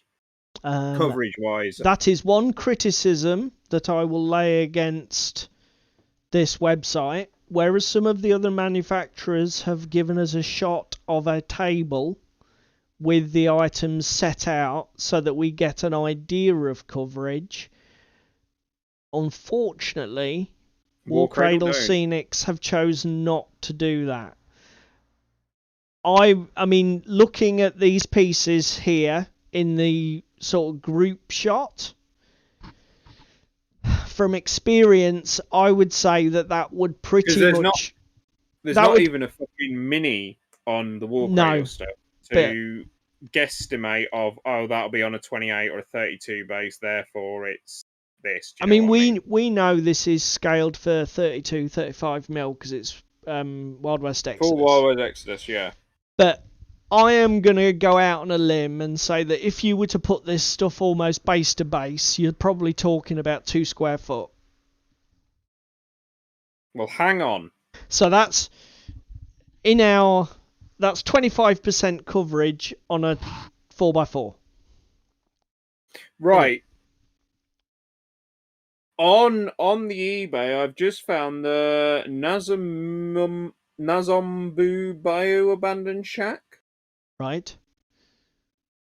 And it has a little figurine in the bottom right-hand corner. And is that for Red Oak or? It's Wild West Exodus terrain that's from War Cradle Studios. Okay.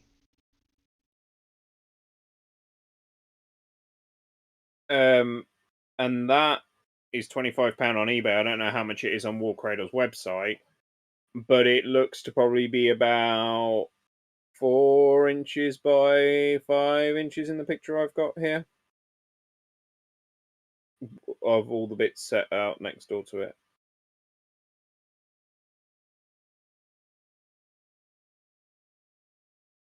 The Red Oak Crematorium has got a mini next door to it for scale. Okay. On this picture I have here. So if you can find the Red Oak Crematorium.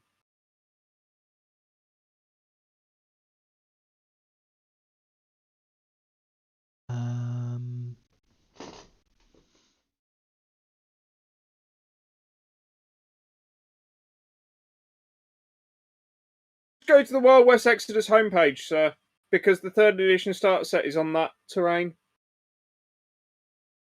Okay. In the background, wildwestexodus.com.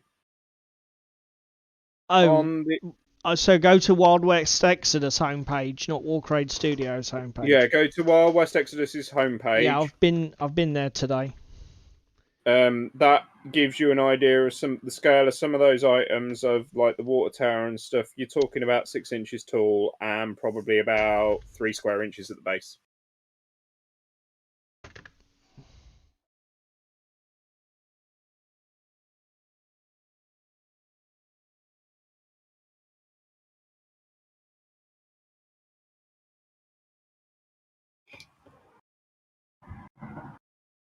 It's very nice. Have I fucked those eyes up a bit? Possibly, possibly not. We'll find out in a bit. I need my black. Okay, so again, we've got to be careful here because some of this stuff is only supplied primed and we have to paint it, whereas some other stuff presumably is provided. Not primed. Oh no, these are not finished. Hang on. We may be going off this. Because it's just grey prime. I thought this was all finished. Just bear with me. I was going to say, if it's all finished for that price, yes, I'm with you every day of the week. It's my favourite place. If it's not all finished... Let me just go here. Let's click on this for 80 quid. No, buildings are supplied pre-painted. So some are supplied pre-painted, some are supplied just primed. Now, pre-painted. Okay, that's interesting.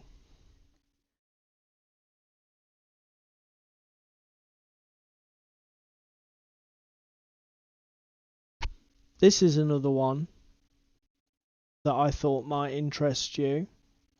The Wild West Exodus. It's got a very unusual look. Very Mexican. Mexico! Rio Santoro.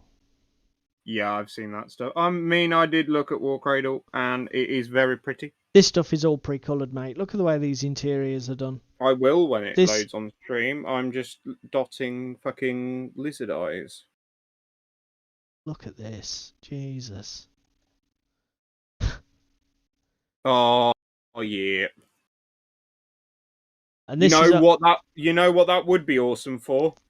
What? And I'm possibly going to buy a set if it's at Games Expo. Star Scrappers and Wild West Exodus. Yeah. Wild West Exodus obviously is what it's designed for, but yeah. £100 for 6 buildings. That has to cover 2x2. Has to. Looking at this footprint on them.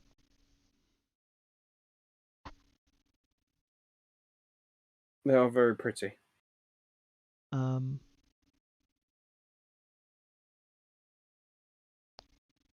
Ricky, have you ever painted lizard eyes? He struggles to keep them still long enough. Well, I'm currently using a 5.0 brush.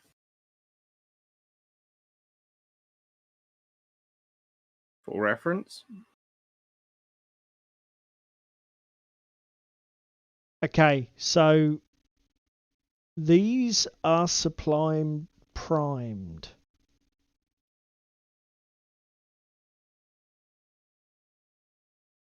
You've got to be careful with this stuff. It seems like a 50-50 split between what they've got primed. The other thing is, I think that they're referring to coloured primer.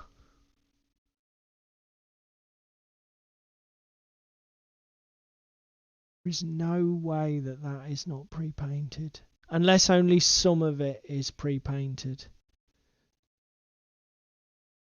Because, I mean, there's no way that that is not a pre-paint. That building with the red roof. Look at the detail on this. Yeah, I can see it. That is pre-coloured MDF. I would stake my reputation on it.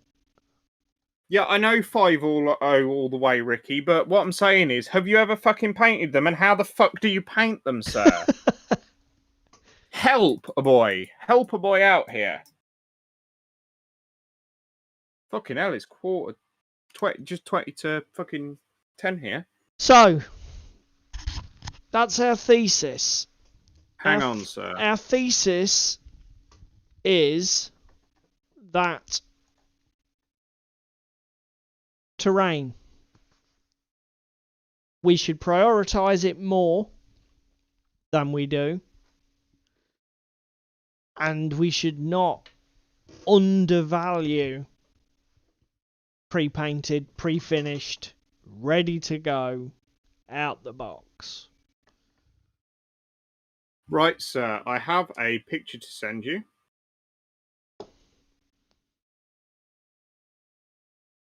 What would be the best way to send it to you? Messenger.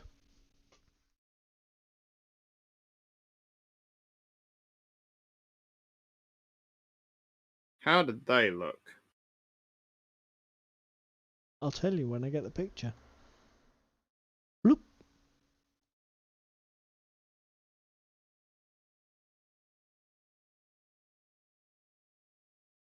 Yeah, they look fine. Oh, they've got big eyes. Oh, those eyes look good, mate.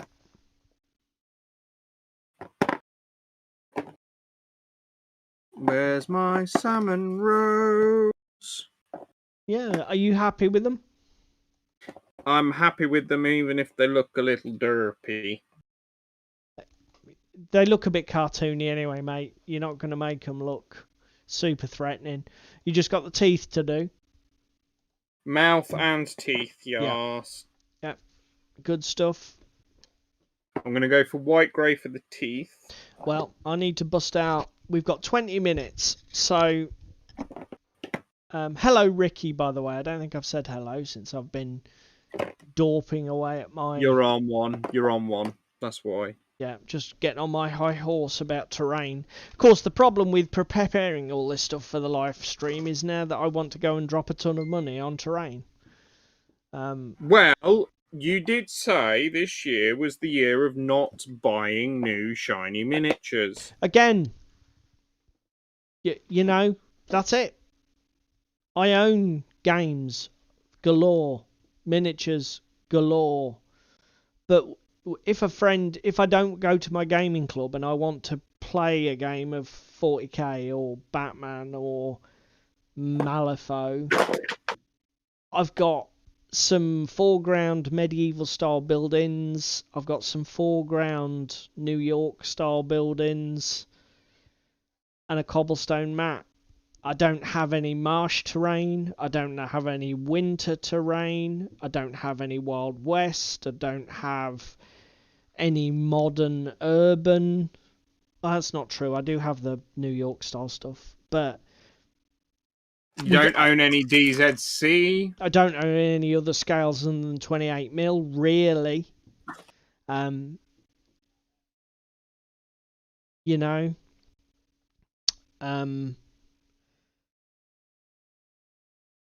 I just think as a hobbyist, my priority definitely terrain needs to be a higher priority for me. And I wonder for how many of our viewers, you know, it might be a thing. It might be a thing. Instead of spending that 180, 200 quid on the new Horus Heresy starter box, how about spending 200 quid on pre-coloured terrain for your 40k games? Make them look better. Give yourself a bit more variety. I mean, tonight we've only talked about terrain. We haven't talked about the mat that you put it on. Even paints. That is for another video. No, I know, but the point stands. Do you see what I mean? Are we too enraptured by the shiny to actually make a commitment to ourselves of actually we'd be better off spending our... Again, would you rather spend 30 quid on a new unit for 40k AOS, Firefight, whatever tickles your pickle, or like minis for Frostgrave? Or would you rather spend £30, and that goes quite a long fucking way, on getting yourself some new basing mediums, pigments? It is true, because stuff that you can use on multiple projects and multiple items and multiple things. That's just what I was without about even to say. breaking a sweat. If you spend 60 quid on pigments and basing materials, you know, that's going to go a long way. You're going to get hundreds of minis and many projects out of that. And again, it comes back to this friend of ours who was saying he wanted to get rid of his toys that he doesn't play with. instead put them in a box. Instead of buying that third or fourth army for that game, would it be better to buy some better terrain or some newer terrain? Could you enhance the games you've got with the toys you already have?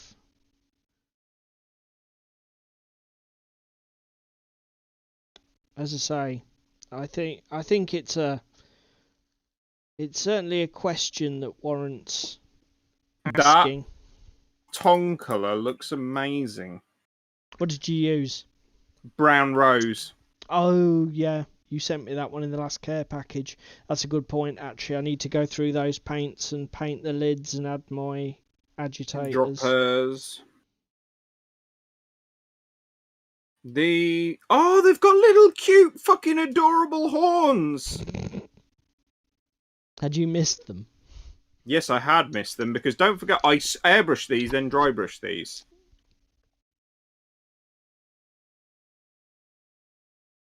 Hello, boys and girls. We're going to move the light. We're going to turn it down a bit so I'm not so fucking overexposed. And we're going to bring my little baby Dracon, if I can get it to focus. We'll have to see if we can get David set up with a mobile, a close cam we will shot. have mobile cam from next week. We will endeavour to do that for everyone.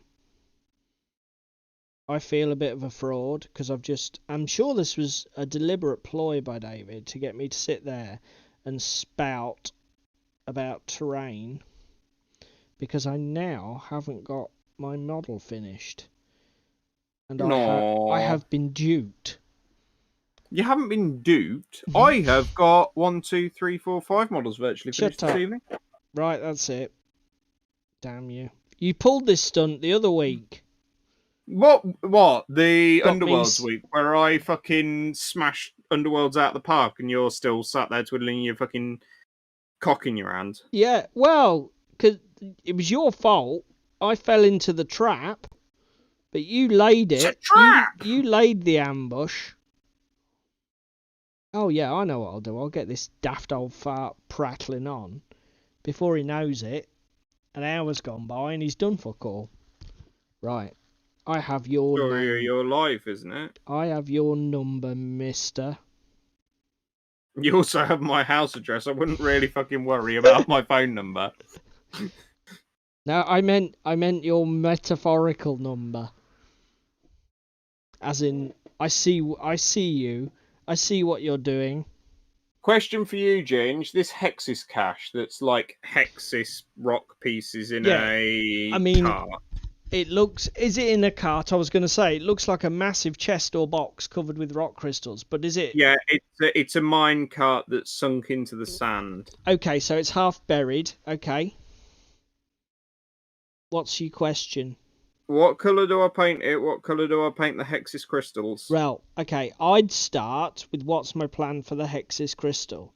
Because, presumably, whatever you decide is going to carry through to every single miniature that's got Hexis crystals on its base, etc. Am I right? They all have. Yes. So, what... I mean... You can go anywhere with it. The classic thing to do would be to pick some absolutely wild, semi-luminous, intense pink, intense green, you know... I've just had a radical thought. Almost teal blue. What's your feeling on what you want? I want to do the bases like deserty or Martian. Yeah, so you like mentioned that that before. Orangey brown. Yep. I think purple. It's an underappreciated colour. It is. I do like purple. And it would pop like a motherfucker against the orange base. Okay. Wouldn't it? Or, like you say, I could do them glowing blue, like a teal blue, couldn't I? Yep. I mean, classically, those sort of energy crystal, come magic crystal, come whatever crystal, Let me just bring up a colour chart, a colour wheel. Because I'm not good enough to know all this stuff in my head. That's a pretty good one. Oh, that'll do. Right, so...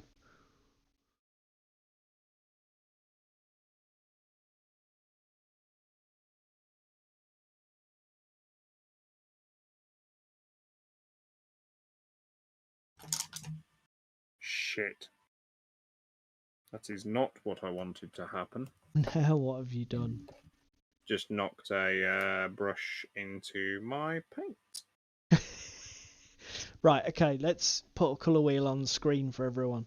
Right, mate, so this is all quite poppy. So you're thinking somewhere between the red-orange for your Martian base? Yeah. So in this corner? I don't know, it's not on screen at the moment, so... Okay, so I don't know if anybody can see. So that's top. I mean, if you want to go for like the contrast, I'm thinking probably about the 9, 10, about 10, 30-ish position. yep. So Well, just before you if get you to them just reds go where it goes into directly pink. opposite the color wheel, you get to this sort of teal blue transition, don't you? Yeah.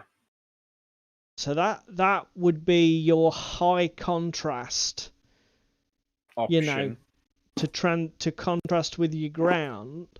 Or your other option is, if you think in terms of a triad, if you go with your purple, your purples and greens. That's I was going to say. If you've got your orange, purple, then your green, yellow, green, lime green transition point is here.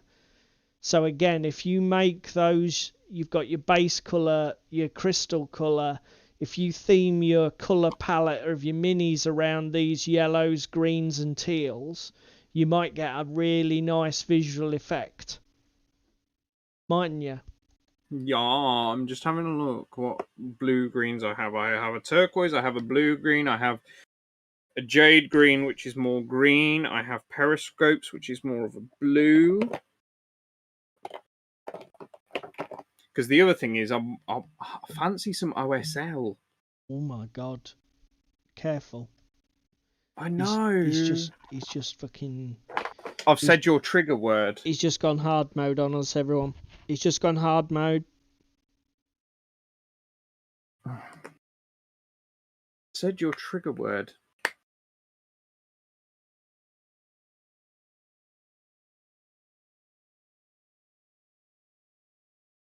I'm feeling vaguely nauseated. You can feel vaguely nauseated. I need to find a tutorial for basing and how to do like that Martian-y style base. What do you mean a tutorial? I'm contemplating using rust pigments. Oh, okay. Like, really hard mode. Jesus. Dude, there's 3 to 6 models per faction and there's 8 factions. Even if I print them all, it's only 40 minis. It's the equivalent of my AOS Orc army. Okay, that's fair. I mean, actually, you do make a valid point, my flippancy aside. If there is a project to actually go hard mode, when your army only contains 4 or 5 miniatures, if you're not going to do that there, where are you going to do it? Exactly my thoughts. So, flippancy and smartassery aside, it's a valid point. Right, and it's yours. How much are mats? Ricky asks. Well, should we show Ricky? Should we go to a website? Let's go to our favourite website, Deep Cut Studio. This isn't sponsored, by the way. Deep Cut, if you're watching, email me. I'll give you my PayPal.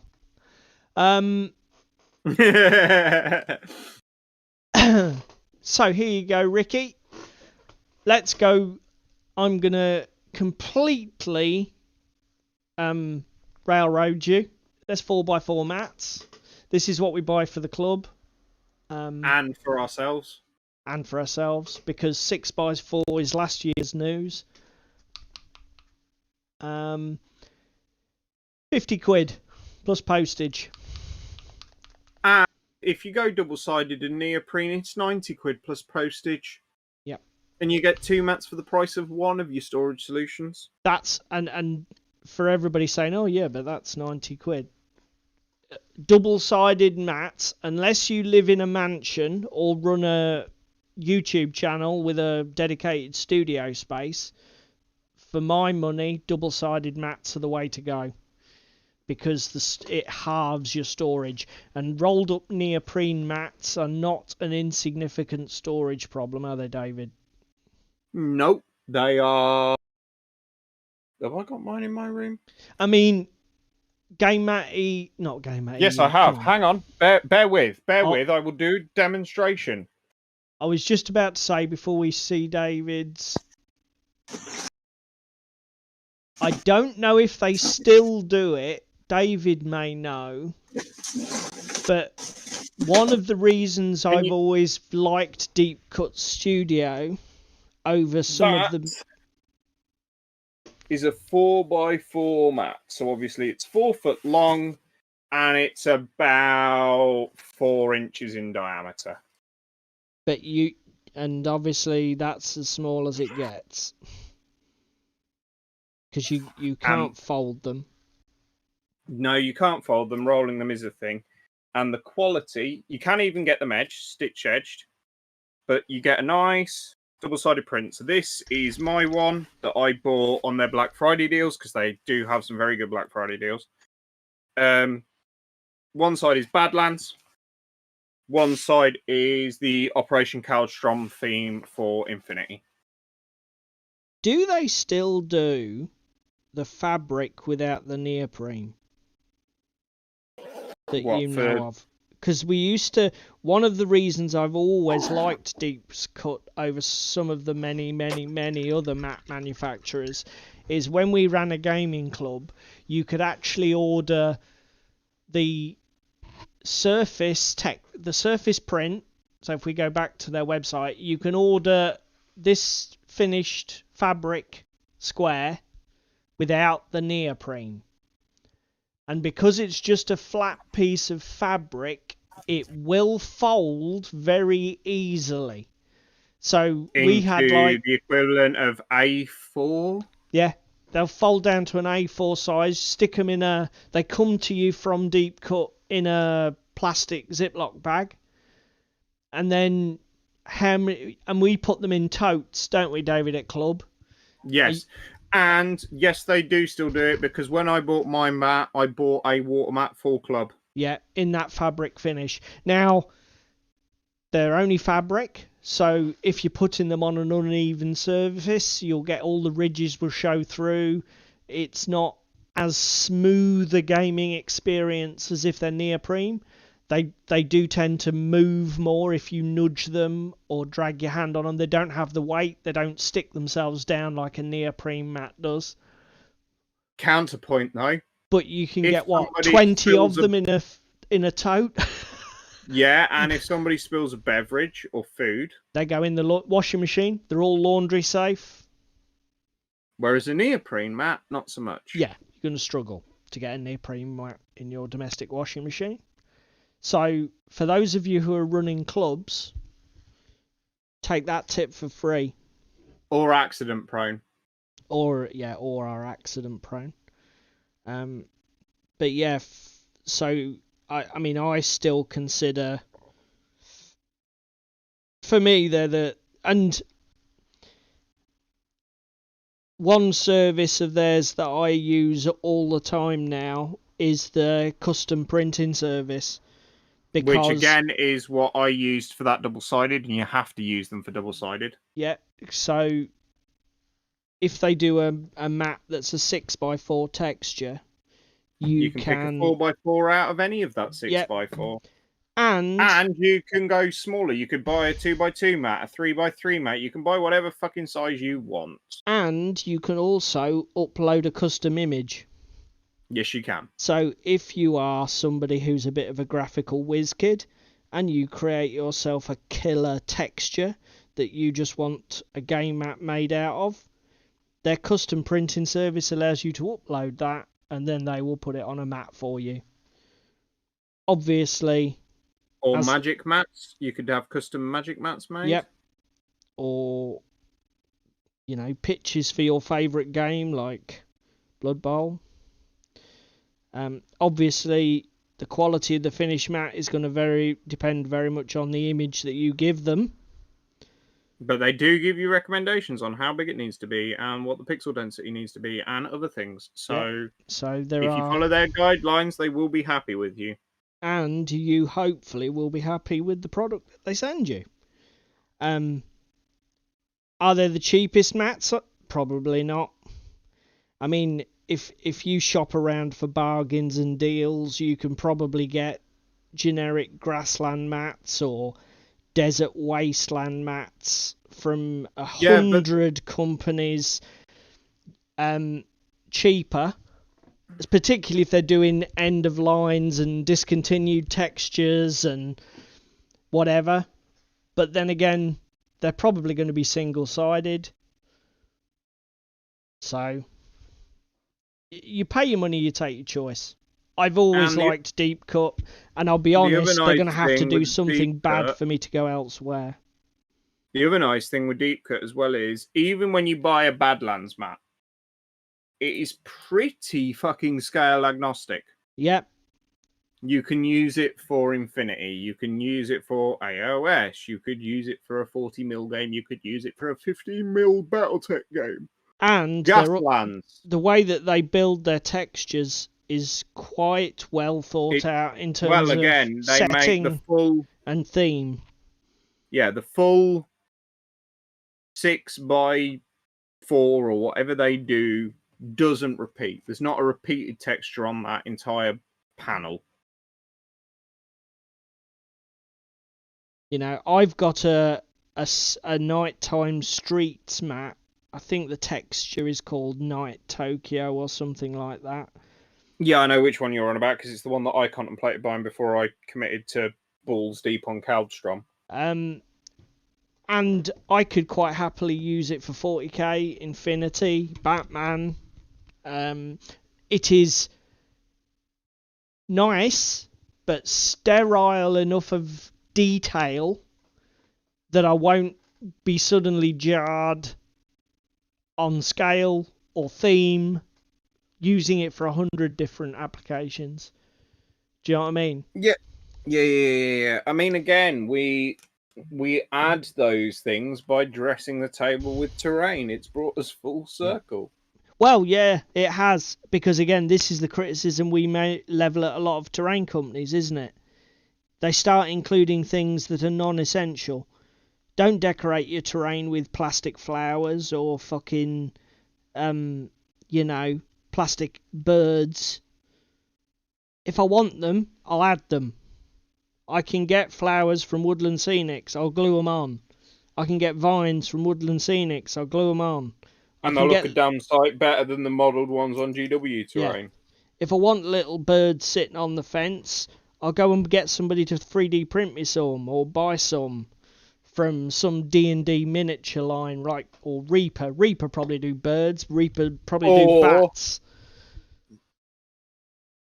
Hobby Railroad. Yeah, or even Railway. Yeah, exactly. Hornby. I'm sure they probably do bloody birds. Because again, that's what we did with the Frostgrave trees for club. We bought some, what were they, N or O scale conifers? Yep. Smaller conifers. They're what, probably about 2.5, 3 inches tall? Yeah, they are about 3 inch, I think. Cut some bases for them, epoxied them down on their bases because they were cheap and Chinese, and I think they cost us what, £5 or a tenner for 60. Yeah. something insane. £10 for 60, I think it was. We grouped them in clusters of 5 and 6 on the bases, spaced just enough so you can slide a 32mm base between them, and then snowed them within an inch of their life. So we had Frostgrave trees for club. Yeah. And or any snow mat. Are they a little small for 28mm? Maybe. But were they cheap and cheerful? Yep. And it was club terrain, so. And do they do their job and do they look good? I think they look great, to be fair. The only thing I would change about them is the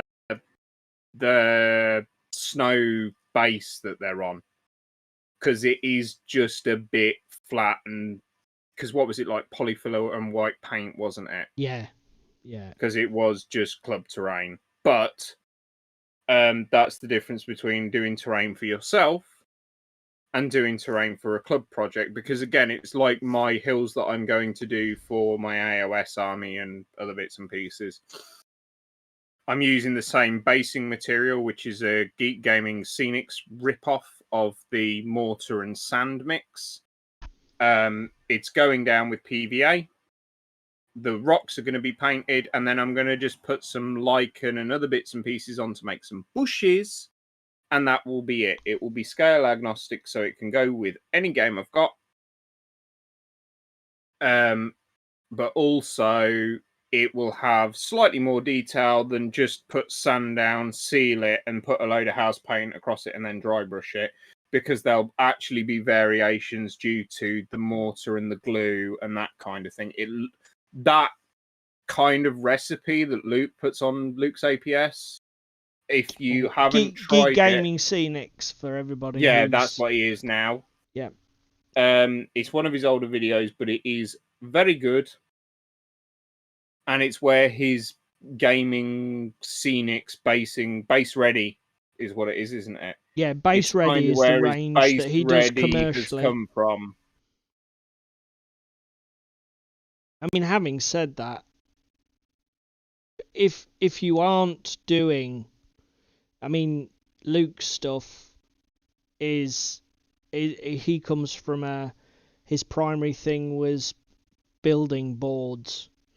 And obviously when you're using such massive quantities, then obviously the economies of scale matter. So you might be worth preparing your own basing mixes. Base ready mix, yeah.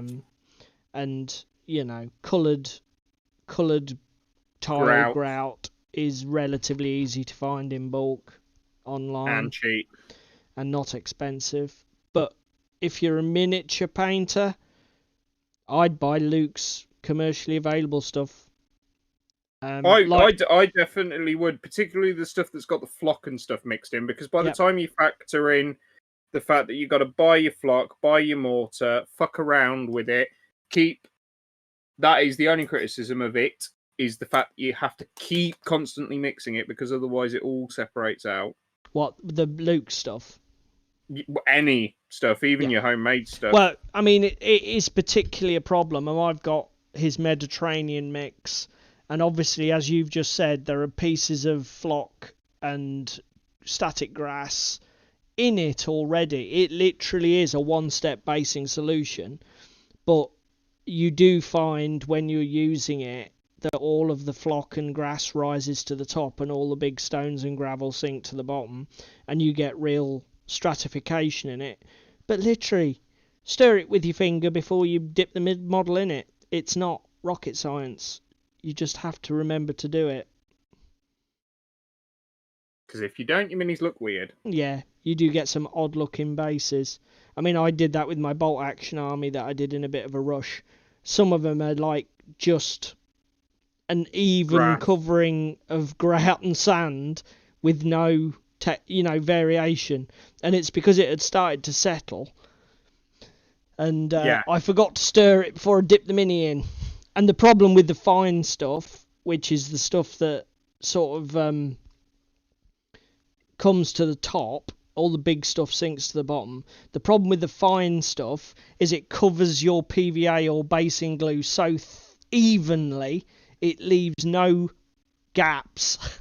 If you suddenly remember, you think, oh shit, you take it out, it's already covered. and it's covered in tile grout, which is already activated with water and is already going off. So it's going to be bulletproof pretty quickly. Other counterpoint, you have to undercoat. It is yes. I would say it's a have to. Some might argue it's not compulsory, but if you do that, I would always advise doing it.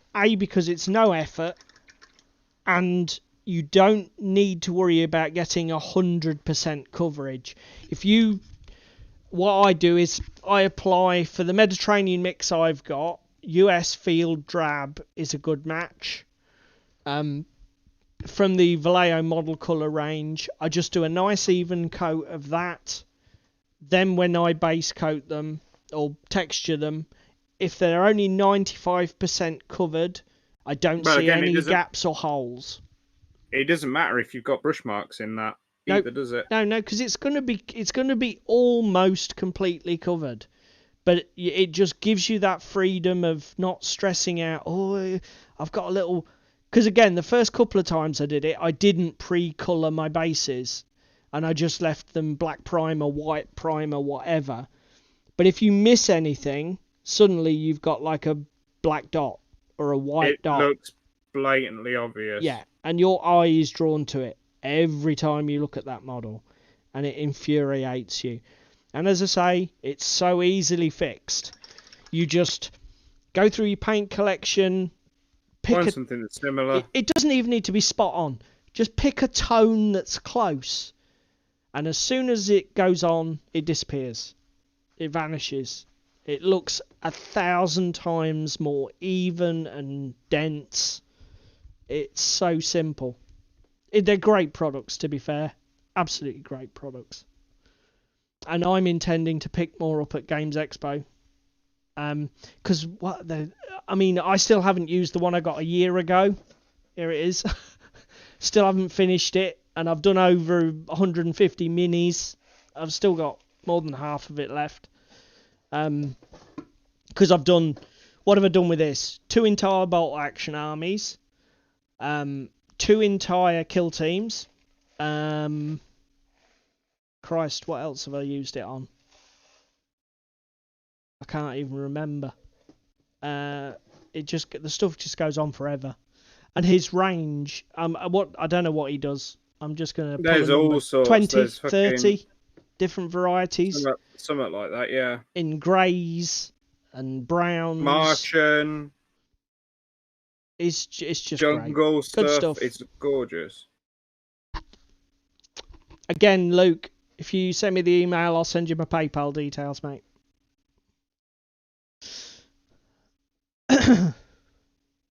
Right. I'm going to call it, mate, because it's 10:15. We have overrun by a significant margin tonight. Let me see if my phone's not died, despite me knocking the cable out ages ago. Let me see if I can actually get a picky for everybody at home of my assassin, which I've done nothing on because that was David's fault. Essentially, all I've done was it my fault? All I've done is applied metallic, which is all I've managed to do. Because I got I got distracted by a deliberate and underhanded method. So shut up, tit. Oh, actually, I've just thought I haven't finished metallics because I do want to do the buckles on that bracer that's just coming into shot now. It's just a little touch, but I want to do that before I start my washes step. And again, I'm going to be applying pretty much Nuln Oil over everything, and then we'll be going back in with highlights. 5 Dracons finished. If you're thinking the skin's looking a bit dark, then that's just literally a base note.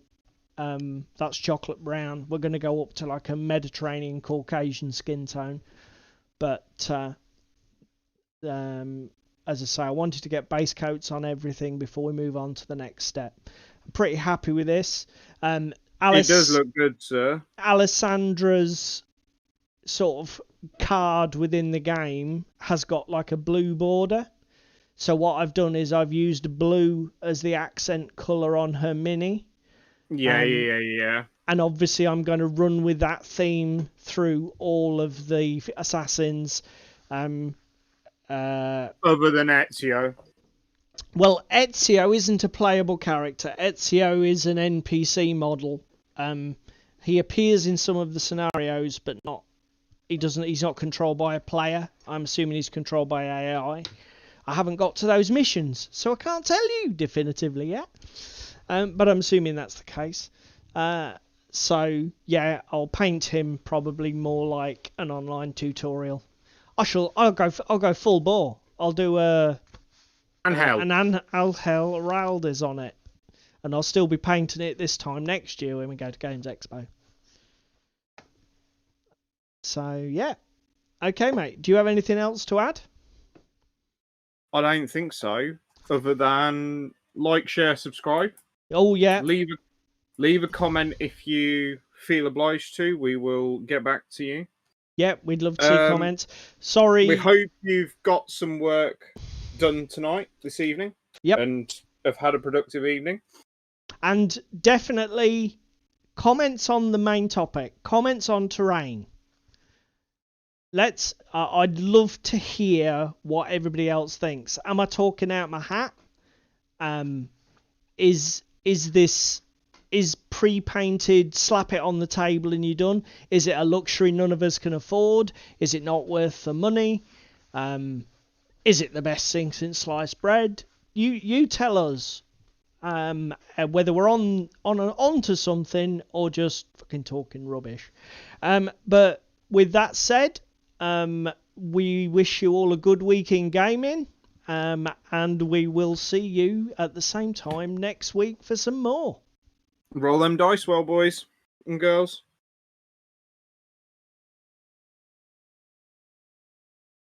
Right, we're done.